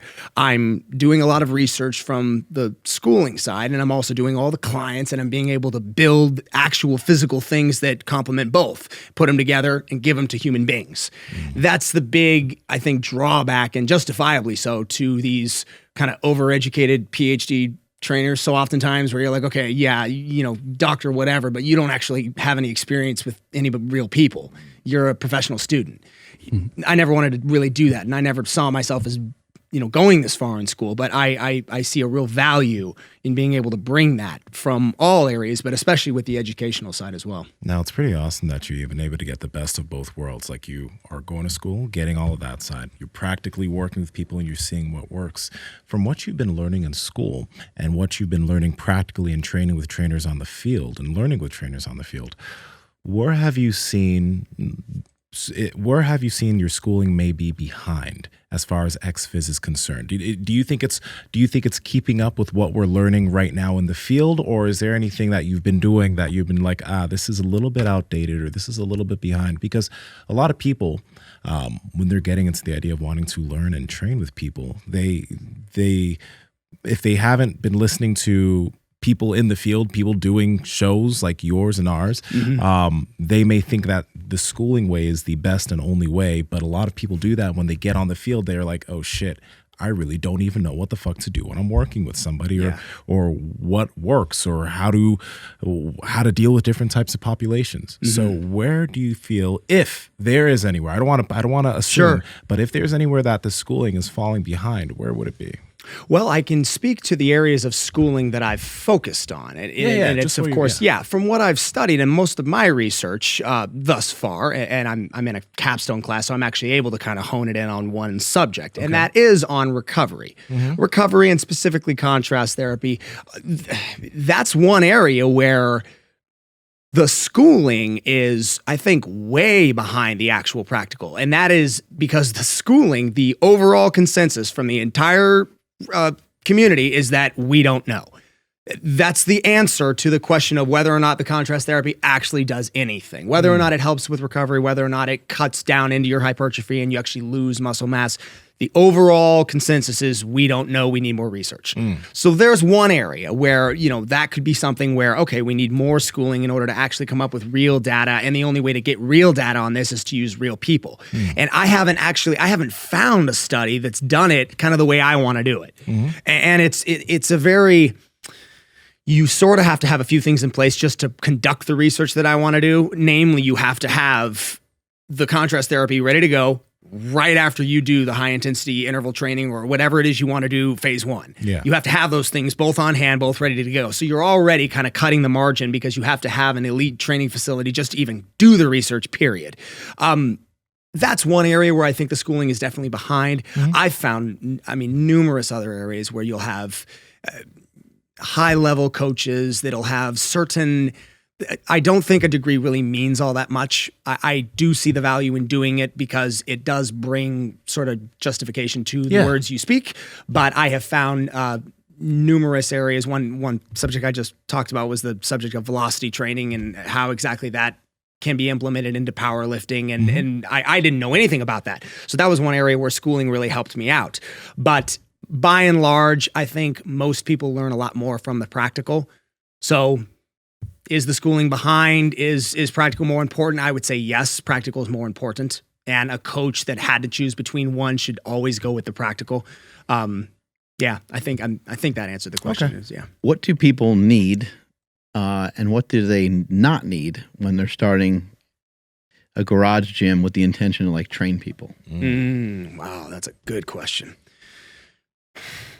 Well, the first thing I think you need to have is some kind of a vision on what demographic you want to train, like how you want to do it.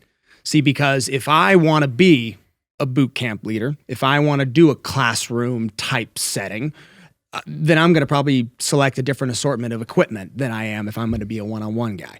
See, everything that I put in my facility, and again, I had a great mentor. I saw what one-on-one looked like in person, and I could call up Brian, who's the PT guy over at PEP, or I could text Ian and say, hey, what is this? Where did you get this?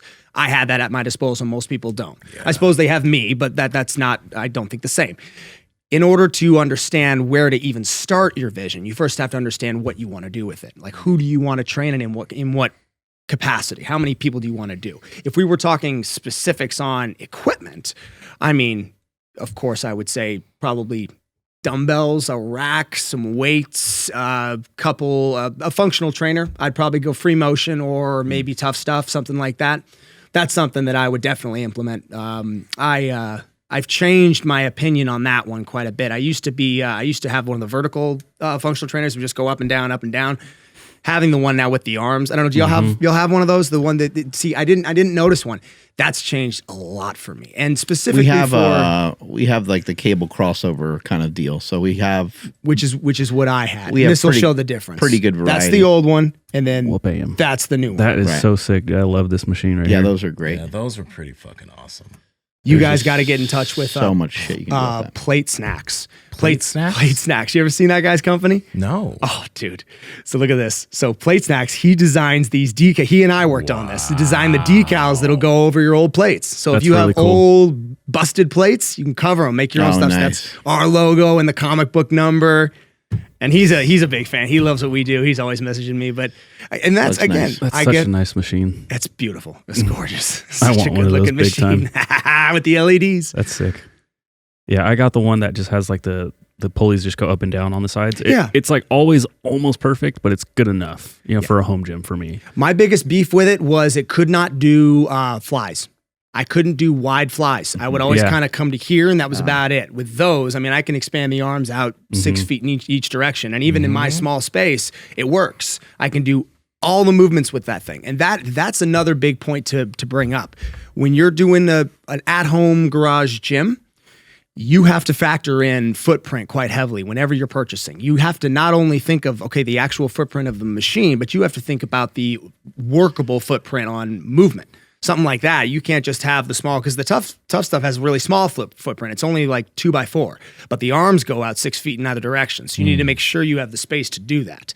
That is a big point.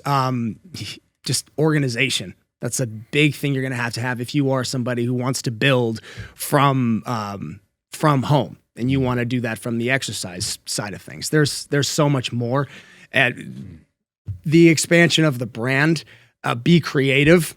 That's something that I would really, really emphasize. For me, that was second nature. I've always had a very kind of somewhat crazy mind. I'm always thinking, I'm always just kind of creating in my head since I was a little kid. I like to draw, I like to create in that way, but I found a very fun integration of that into our gym and into the business.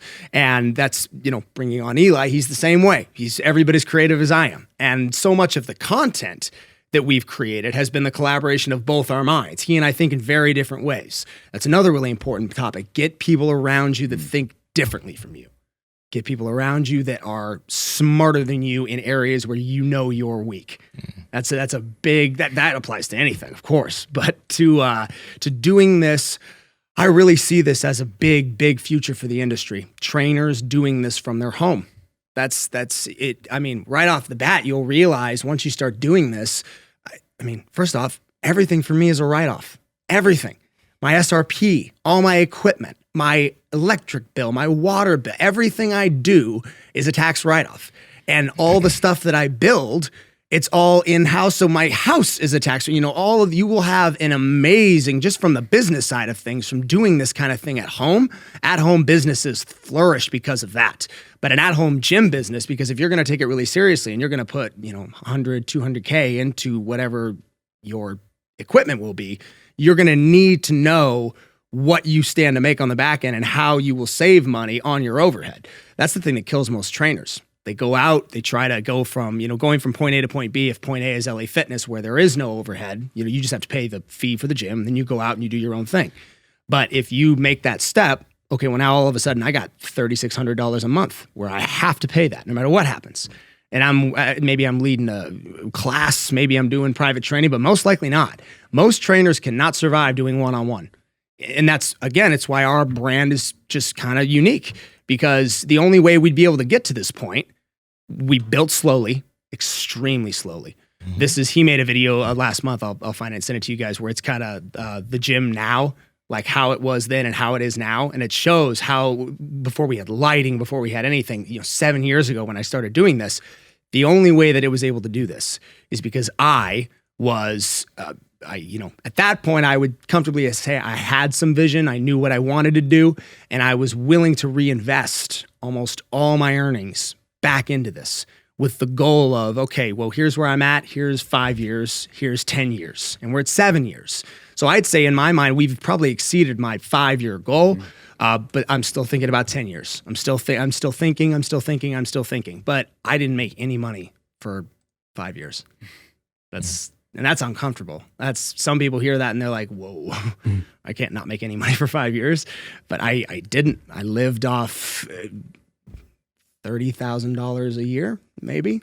I mean, single guy, who cares? It doesn't matter. But everything I did was an investment for the future of me, for the future of the brand. And he's not in the room, so I'm a little bit more comfortable complimenting him without him sitting there. But he came to me. He's got a degree in marketing. TCU. He got out and he told me, he goes, I don't think you know what it is you're doing. You think of yourself as a trainer in your garage. That's fine. That's wrong. You don't realize where the expansion of your brand can go. Here's what we need to do. He's the reason we have the funnels from all of the social media markets, and we have a Vimeo channel where people get subscription models where they can see all of our movement patterns, and we can do, obviously custom online training, and we can do the in-person training, but all of that brand awareness and creating that, because it is a full-time thing, and I wouldn't be able to do it. Couldn't do it. Not a chance. Having somebody like that who understands that, that's where the expansion can go for somebody who wants to go from being a garage gym owner to a garage gym empire, creating the idea of a franchise. And that's another thing that, can happen. If your brand has recognition and awareness and you get to those, 1, 2, 300,000 followers, so on and so forth, people start to now, they want to be a part of it. How do I do that? Well, what should I do? Okay, well, now we can create a curriculum. We can make a program. We can get to you and say, all right, here's a list of all the equipment manufacturers we work with. Here's their affiliation codes. Here's the discounts if you go through us. Here's the X amount of dollars to get you to this stage, X amount to get you here. Here's our programming. You can make modules on how, we haven't even talked about training. You can create training modules based on, because we're doing the contrast therapy, the strength training, all that goes in this. All of this is scalable. All of it is scalable for the garage gym owner to create more and more and more in a larger empire. And that's what's so exciting about it, is that we're getting to kind of live it, and it's going at a rate that is, we're happy with it. Yeah, all that is to say that this is not as limited as people think it will be. Because of course, in my mind, especially, I was totally guilty of this. Before he came on board, I was thinking, all right, let's be optimistic. I can charge $150 a session, but I'm still going to be capped at whatever that comes out to in a year. I mean, let's say I train 9 hours a day. Well, I'm going to definitely get burned out at 9 hours a day. I mean, I'll do it $150 an hour, 9 hours a day. I mean, that's decent. That's good money, but I'm still capped. The more you realize that there is real chance inside of, online expansion for this to never have a ceiling, for it to just keep going and keep growing and to create a brand that will grow on itself and work for you, that is where you can really take something that is, just a one-on-one operation and make it into an actual, I love the word empire, just make it into that. Yeah. I think I like what you said in the beginning. You mentioned building off of a vision. You said you have to have a vision, and then off the vision, you're going to make decisions. And I think that is really good recommendation for people. It all starts with an idea. It starts with a concept. It starts with an invention, and then it starts with some sort of action towards that. Oh yeah. And what you said, I kind of like reading between the lines. It doesn't fucking matter what you get. It doesn't matter what you have. It matters who you are and what you've become and what you're able to share. Because people that just want to get in shape and they don't give a fuck and they don't know what works and what doesn't work. I think in Nsima at his house, you have a couple kettlebells, you have a jump rope, right? Kettlebells, jump rope, slant board. I recently got the base box equipment since I'm doing a lot of calisthenics, but it's minimal. Yeah, I'd go train with him. If he was like, dude, like, hey, come train with me. I'm gonna help you. Because he's kick who ass he is. in jiu-jitsu. Yeah, I'm be like, fuck, okay, well, he's pretty fucking jacked. Looks like he knows what he's doing. Oh yeah. And so people having they don't have to be as advanced as he is, but people having some sort of good base originally and having some sort of knowledge is really all you kind of need. You don't need a lot more, although it helps because then you can charge more and you open up your garage door and there's like real shit in there. It's not just a kettlebell. That does help a lot, but just to get started, it doesn't matter if you spend $300 or if you spend $30,000. Amen. Just get started, and hopefully, in getting started, you at least have some knowledge and you have a vision and an idea to base everything off of. Oh yeah, and to piggyback off what you just said about Nsima, people are paying for you. People want to see all sides of you. They want to work with whatever it is that you're doing. They're buying your presence as much as most people don't care about what kind of equipment you have. I mean, yeah, they'll come in, they'll be like, whoa, this is amazing. But that's not why they're there. People oftentimes are attracted to the trainer much more than the training. They want to be a part of the energy that you bring. And that's another reason why you have to love what you're doing in this industry. You got to be real excited about your training methods and what you get to do. And oh my God, I don't know what it's like to go to work. I don't know what that feels like to get up and have to go to work. I never work. I work 7 days a week all day long because I never work. That is the kind of energy that I bring to the clients, to the experience, and to the content. Everything we do is so much fun. And, again, this is a perfect, the models I paint, that's something, that has nothing to do with anything. But people see that, and they're like, wow, this guy's like nerdy and kind of relatable. And like, yeah, all right, I could see myself working with him. I mean, he's kind of a normal guy. He's got some weird, thing going on the side. That's fine. That's a big part of it. And the vision has to be reflective of that. You've got to know, the vision pertains to how you want to train, but you need to also understand that your vision needs to come from you. It's got to be apart from, who you are. If you can't make that happen, you can't, I've never been a real big fan of the fake it till you make it saying. Because I feel like if you fake it long enough, people are going to know that. People are going to recognize it that you're faking it. Like, be real about it until you make it. Or you don't, but always be real about it. There's way too many people, especially in this industry, faking it until they make it. What you said there is super important because, I think people really, if someone is showing the process of how they're getting somewhere, people really actually appreciate that. Mm-hmm. You know what I mean? Like, people appreciate when you're starting a new endeavor and they see when you actually are not the greatest at it. And then as you progress to it, same thing when you're starting a new type of gym out of your garage or whatever it is. If you start with a few pieces, but you're really good at what you do, people will appreciate that if you can get them what they're looking for. And then as you expand and you do more and more and more, they like seeing the growth. They don't like it. So I agree with you on that. That's very true. They love the struggle.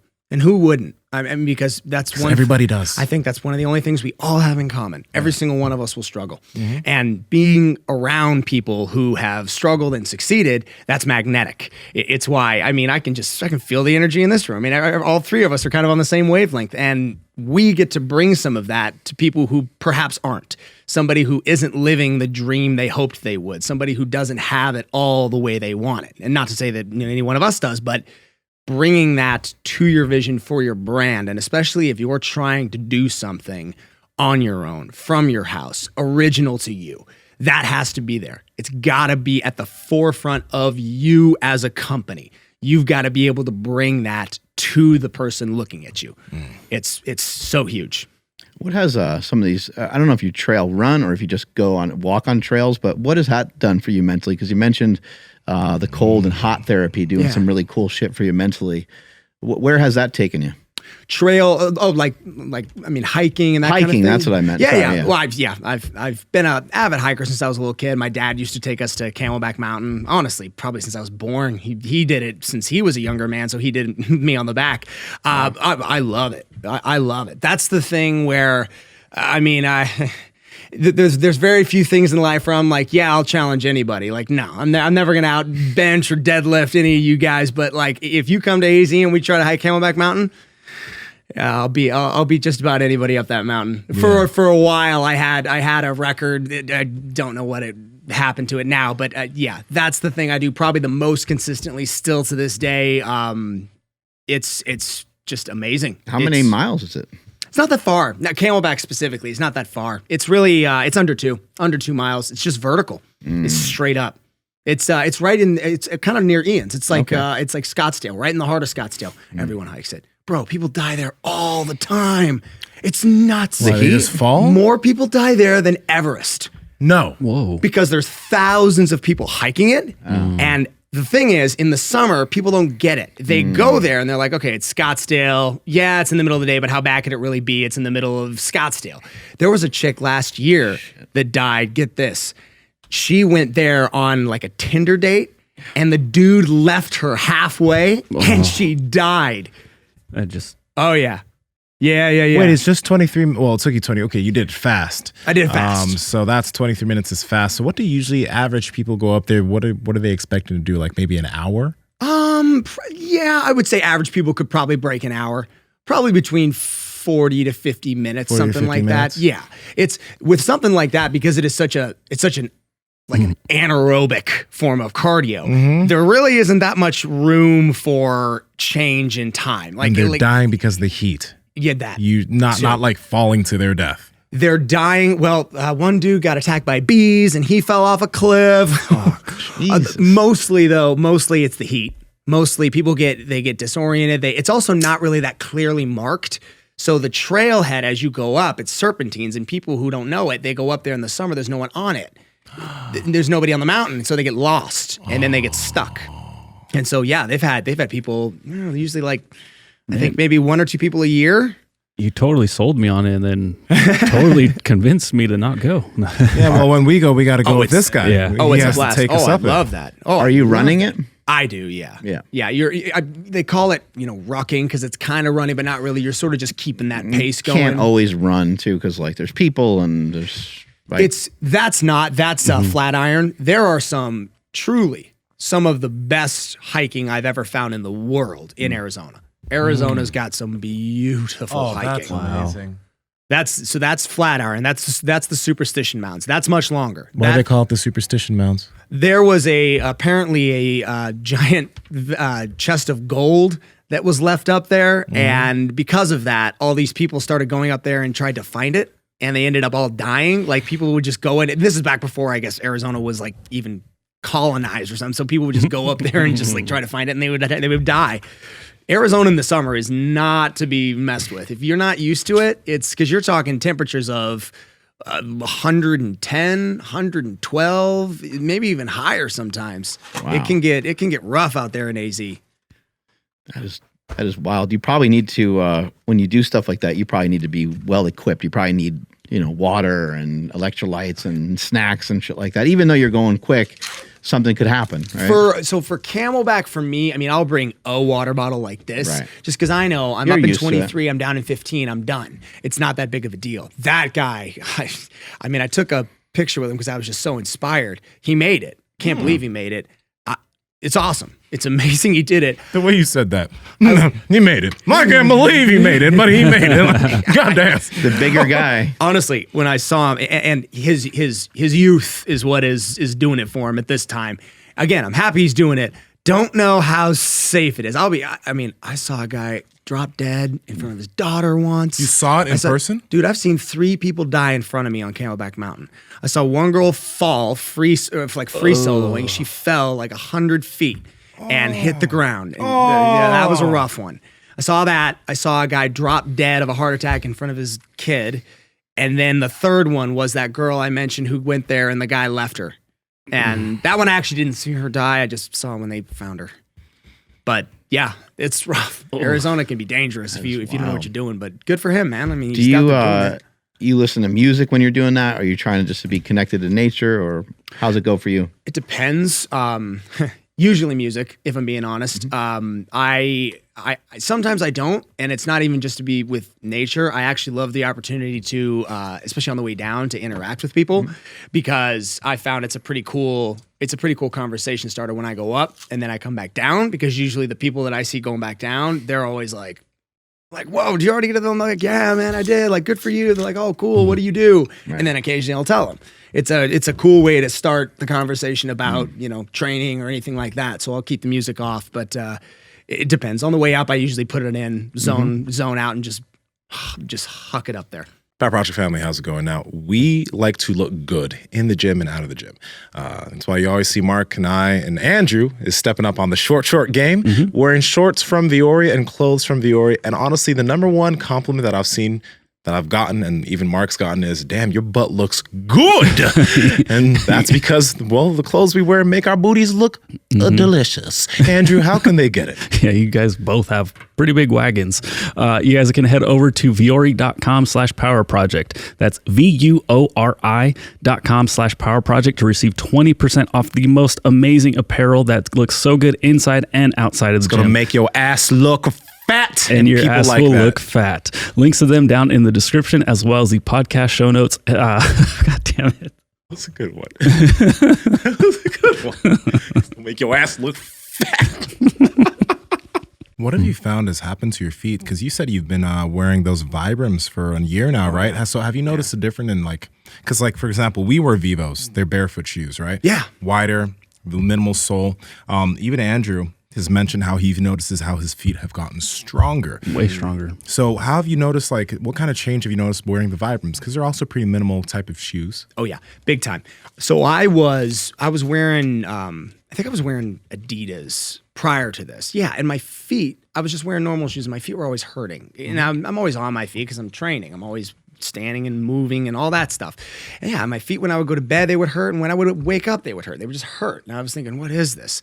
And so Seedman. And you still hiked a lot, right? Yeah. You were still doing that. Oh yeah, I was still doing it, but I was wearing hiking shoes, big, thick soles. You know, I was wearing Nike Trail Runner, the Horse Pass ones, which are great shoes for that sort of thing.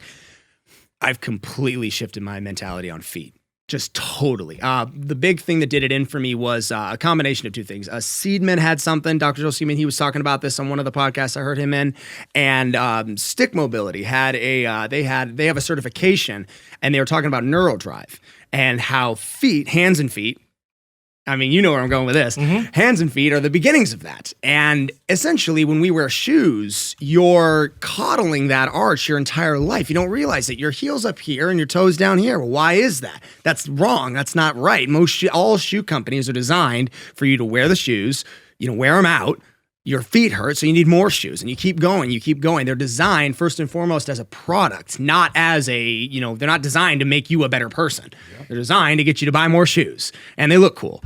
But what I have found is that now changing my mentality toward feet, as opposed to, okay, I need to wear thicker shoes to keep my feet safe.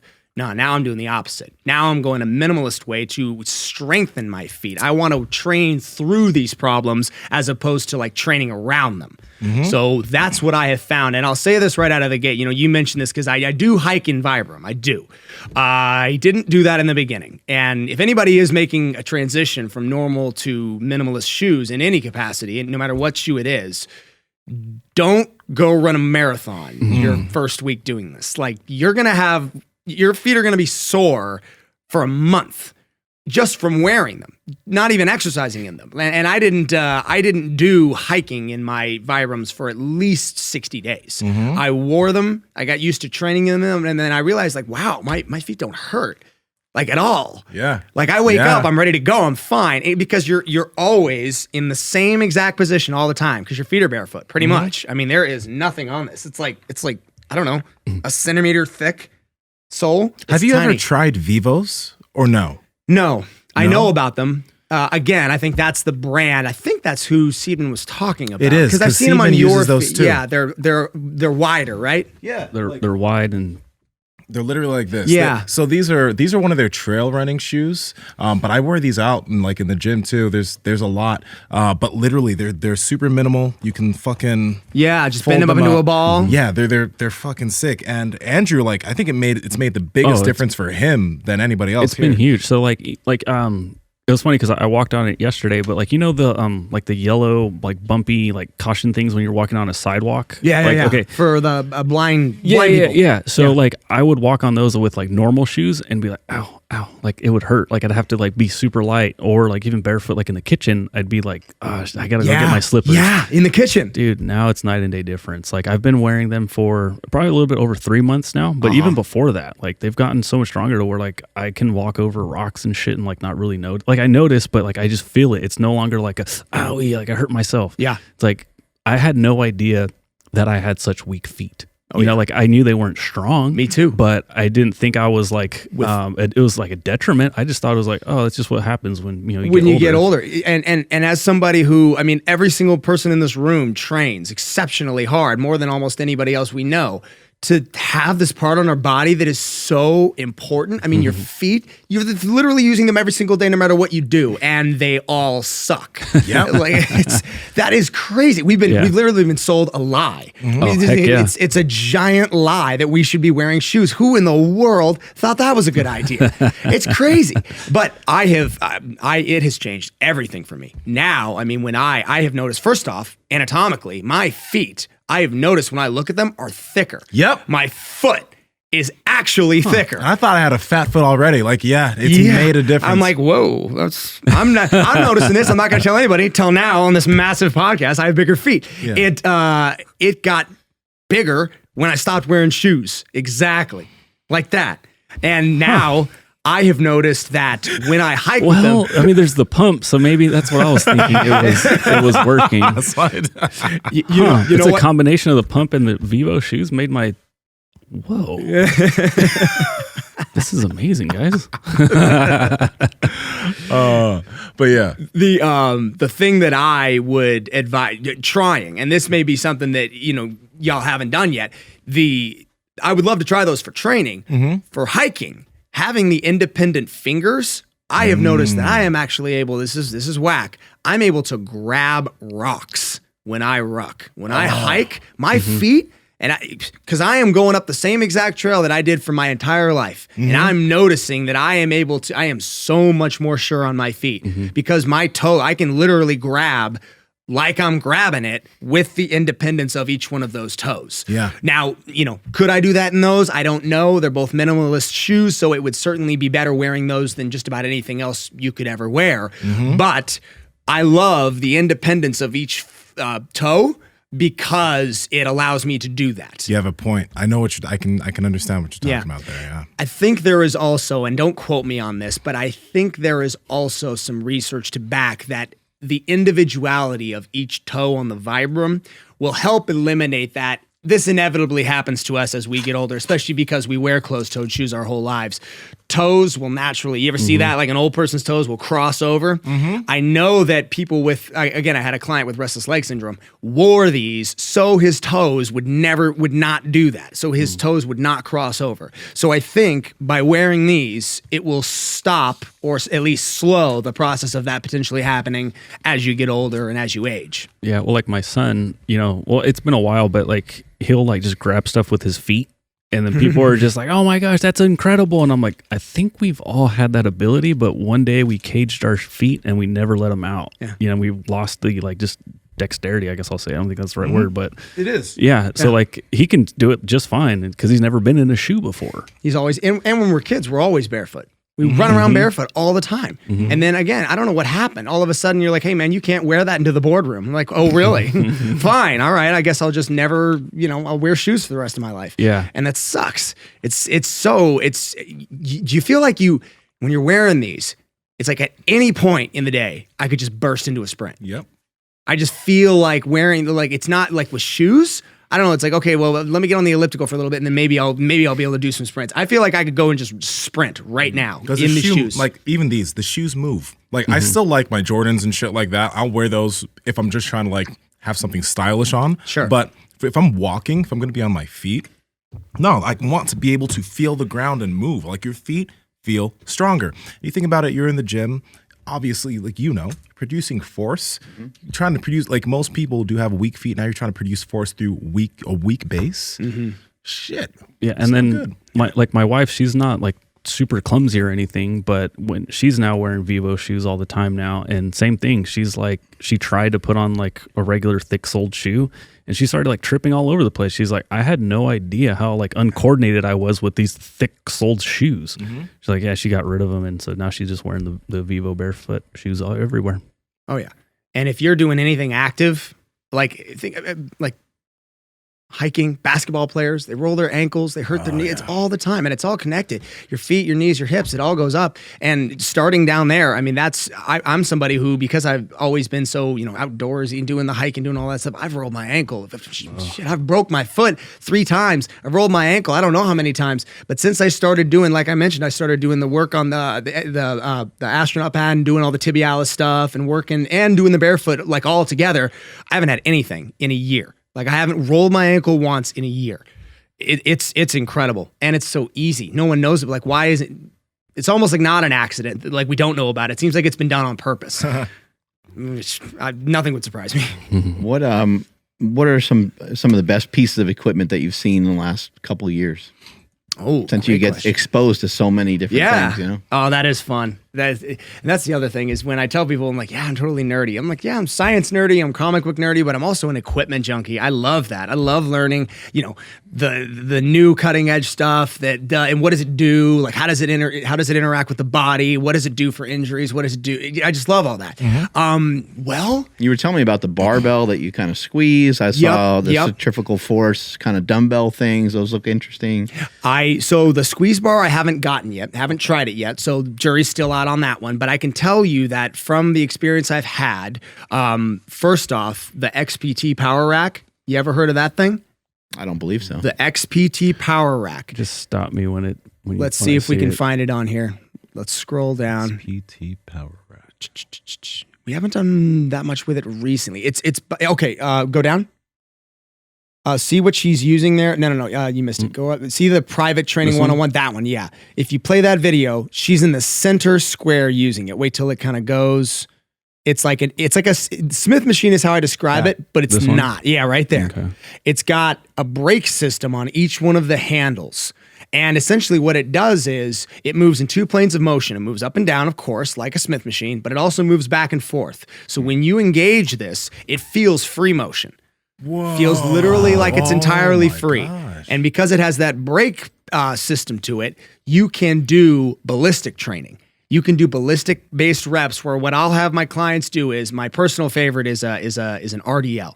So I'll have my clients, they'll engage the brake system, lift off, so now it's free. They'll go down slowly, they'll go to the base of the RDL, they'll do like 3/4 movements, then they'll explode, come up and let go. And as soon as you let go, it locks. Whoa. So it serves 2 purposes. You can do the ballistic pattern movements for like high-level athletes and that kind of thing. And most of the time, it's anybody who I'm having doing that sort of thing understands anatomy, understands what I want them to do. It's not a beginner movement. Mm-hmm. But there's also a safety factor to it. And that's if somebody has, like, just speaking from a home gym side of things, if somebody wanted to do a power lift, or they wanted to do a bench press, for example, and they didn't have a spotter and they didn't feel safe, they could let go and it would just lock right in place. It's the only barbell exercise piece of equipment that I've ever found that does that. And it's all from that brake system, just like a bike. Wow. You literally engage and it moves and you let go and it locks. That's crazy. Wow. Yeah. I'm trying to describe it as best I can. But again, the XPT Power Rack, we've done a lot of stuff on it, but I think it was a little bit earlier in the content on IG anyway. But yeah, that's a very, very, very good one. Not that bad of a footprint either. Of course, you would have to account for a Smith machine. So figure it's a bigger machine just in general. Mm-hmm. The Squat Max MD, that's one that we were out there playing around with in the gym. That is, it's gotta be up there. Number one or number 2. Great that you made a whole chart for it, because it can be confusing on how to hook up so many different things. The thing's very versatile. Oh, that's cool. You're see in the background. See, it's tough to see right there, but if he pauses it, it's in the the red, that chart in the background. Mm-hmm. What I did was I created a cheat sheet that I did based off of belt position, bar position, and platform position. So each one of those is accounted for, and of course everybody would need their own like cheat sheet in their head to understand it. But for me, I know what it means, so I can take something like if I want to do a lateral step up using the bucket on top of the actual platform, I know it's a bucket, I know the bar position, I know the belt position. So it saves time. Other than that, talking about the time it takes to set up, there is nothing wrong with the Squat Max whatsoever. It is a perfect machine. It feels great for no matter what it is you're trying to do. That's probably my favorite exercise on it, the lateral step up. Amazing, yeah. The only thing I would also mention is that I told Mark this, it does not have a good grip. on the base. It's slick. Your feet can move around. Your feet can move around, especially if you're like me and I've got ours outside. I put grip tape on. It's not a big deal, but I had to cut and measure and put it all on, and now it's fine. It's great. But yeah, grip tape and a cheat sheet. Those are the only things I would recommend. Other than that, I mean, Brian Hennessy's awesome, and that's an amazing, amazing invention. Yeah. Looks like you get a lot of use out of fat grips. I do. I Looks use like fat you grips. put them almost everywhere, right? On all of them. I use them on all the dumbbells. Fat grips are great. They come in handy a lot for bigger guys who want to just, increase grip strength. As somebody, I did a lot of, rock climbing as a kid. As I mentioned, I did gymnastics. So I did, that's a lot grip strength, rings and bars and all that stuff. That's huge. I see the value in that kind of thing. And Ian, he's the one who first showed me the Watson one. So that's sort of the cheaper version that allows, and I like those more because, as I mentioned to you, you can take them off for the ladies or anybody who doesn't want that big, thick grip. They want a normal bar or they need a normal bar. That'll help. So I like the fat grips. Yeah, they're good. Have you found that they're really, because some people don't think that they do really that much for the grip, but have you found that they're very useful? I have, yeah. That's good. I found that they do help. I do like them too. They also make, whatever exercise you're doing is about to be heavier. Like it's about to feel a lot tougher. So if you curled with 40s, now you're back at 30s. Like you're not going to be able to do the same just because your hands are out here. Yeah. And I mean, same with toes and finger. I think the hands are undertrained. I don't think people take the time because it takes time. If people do, I try to hit something forearm related at least once a week. I try to do a little circuit to train for wrists, hands, and forearms. How do you train your wrists? Let me ask you, how do you strengthen your wrists? 'Cause Yeah, I yeah. have little bitch wrists. He actually has big forearms. His forearms are fat. I think a lot has to do with gymnastics. I think it's a lot from that. And forearms, if you look at like an athlete, like John Cena, you look at like a person, true strength happens at the hands. You ever see somebody who's like, this is not John Cena, but anybody who's like, they're kind of a smaller person, but then you look at their extremity from here down and you're like, you might be a little bit more powerful than people think you are. A lot of jiu-jitsu guys have this. You've got that lower body because this is where power is implemented in that kind of a sport. Yeah.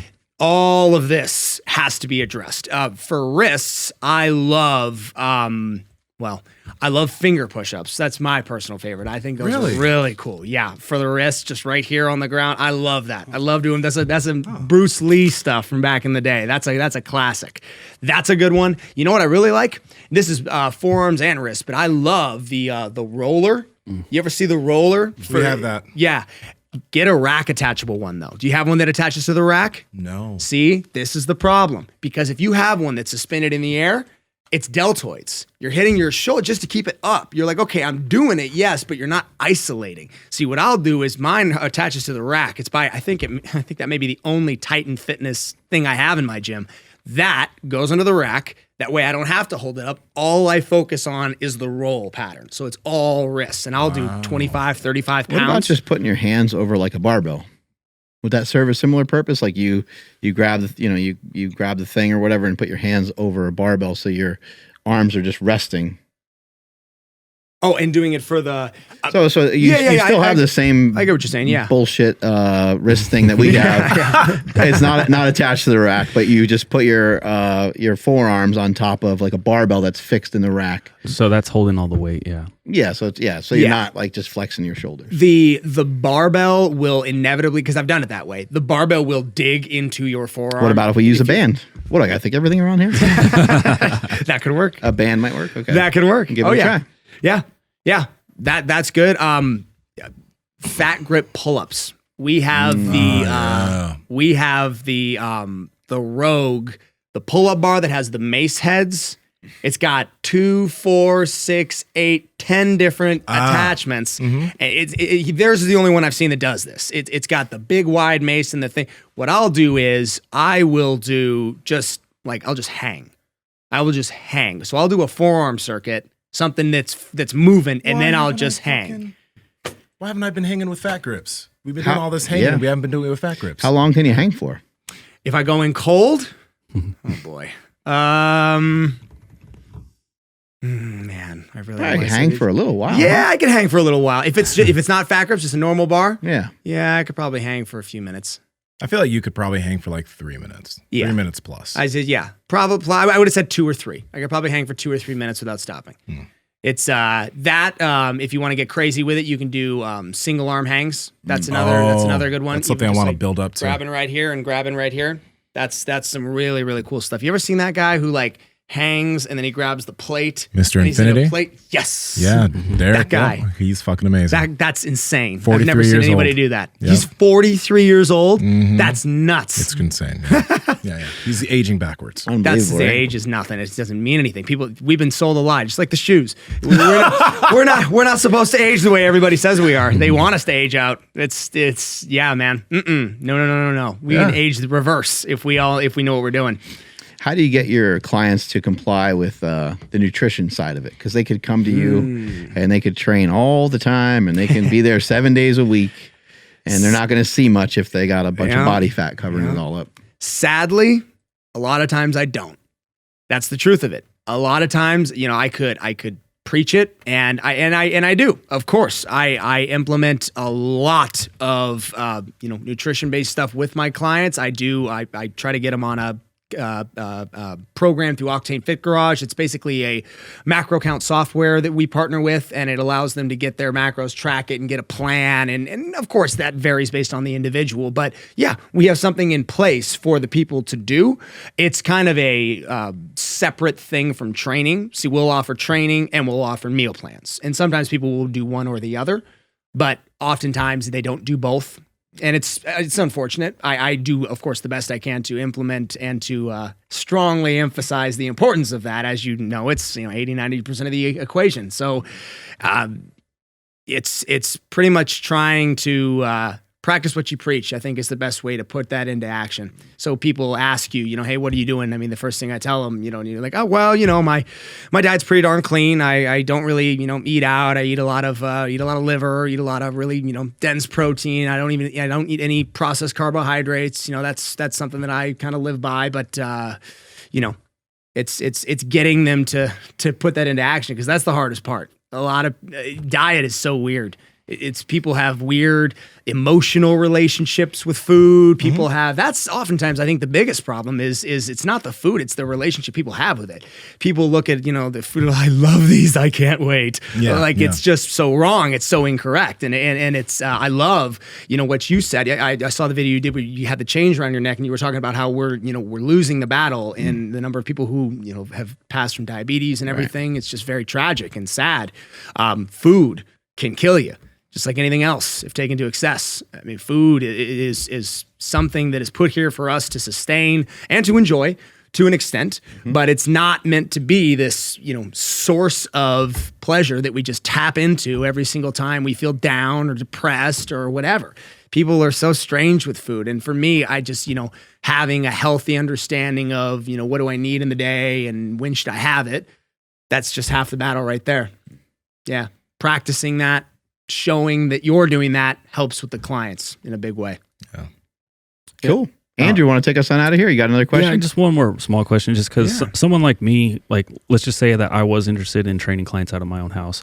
Yeah. I'm one of those people that's going to think of not the worst case scenario, but the what ifs, what if this, what if that. Oh yeah. At what point should somebody start thinking about insurance and that sort of thing? Oh, I mean, probably pretty darn quick.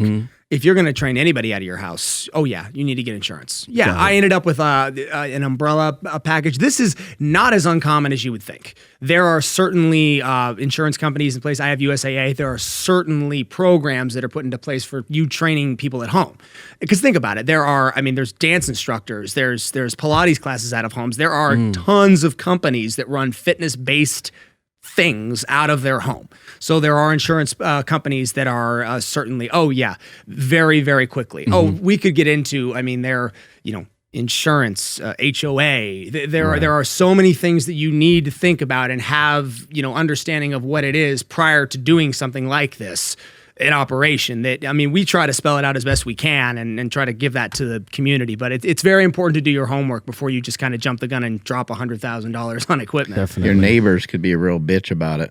Your neighbors could be a bunch of pain in the asses because of parking and stuff. If you end up having a following, Oh yeah, and for us, I'm perfectly located because I'm right by my neighborhood has a community park, and I am one house away from that park. Oh, wow. So everybody who comes to my house, whether it's, we just had Charity Witt in, by the way. She came in. Yeah, she came in. Dude, her documentary is filmed in our gym. Her documentary? Her documentary. She just has did a a documentary. Not yet. It's coming. They just filmed it. Wow, very cool. She came in. She did that last week. She was here a couple days ago. So her whole team, I just told them, like, park at the park. They had like a van and like 7 or 8 people, and like she had her people, but they're all at the park. Nobody, and you just got to walk 15 yards and you get to my house. Everybody comes in through the back. Everything is inside. It's not, and again, I don't do classes. You need to think this out because, of course, you want to be conscious of your neighbors. You want to be conscious of if people start complaining, well, then, you're going to have an issue. You're going to have, Yeah. So very important. Yeah, and you can also get insurance without having any sort of credentials, which is interesting, but you can do it that way. You don't need any certification of any kind to train people. No, none. It's a standard liability insurance. Should do the trick right out of the gate. With us doing we're doing a swim academy in the back now soon because we're doing that pool. We've got the instructors and stuff all lined up. So I'm gonna have to probably open up another insurance branch for that because I know teaching swim lessons in your house is another liability for sure. Awesome. Yeah. All right. Well, thank you everybody for checking out today's episode. Please make sure you guys like today's episode and subscribe right here on YouTube if you guys are not subscribed already. And drop us a comment down below on anything you guys heard today, anything you found interesting. And if you are on the iTunes or the Spotify side, don't be shy. Come over to YouTube and drop a comment down below as well. And follow the podcast at Mark Bell's Power Project on Instagram, at MB Power Project on TikTok and Twitter. My Instagram and Twitter is at I am Andrew Z. Nsima, where are you at? 5th beef stick. I know, dude. You didn't even share them. Yeah, fire habanero will give you a hot asshole, but it's really good. At Nsima Inyang on Instagram and YouTube. At Nsima Inyang on TikTok and Twitter. Brandon, where can people find you? Just thinking about that hot asshole. I'm serious. It's good, but thinking about that beef stick. It's going to come out hot the other way. Anyway.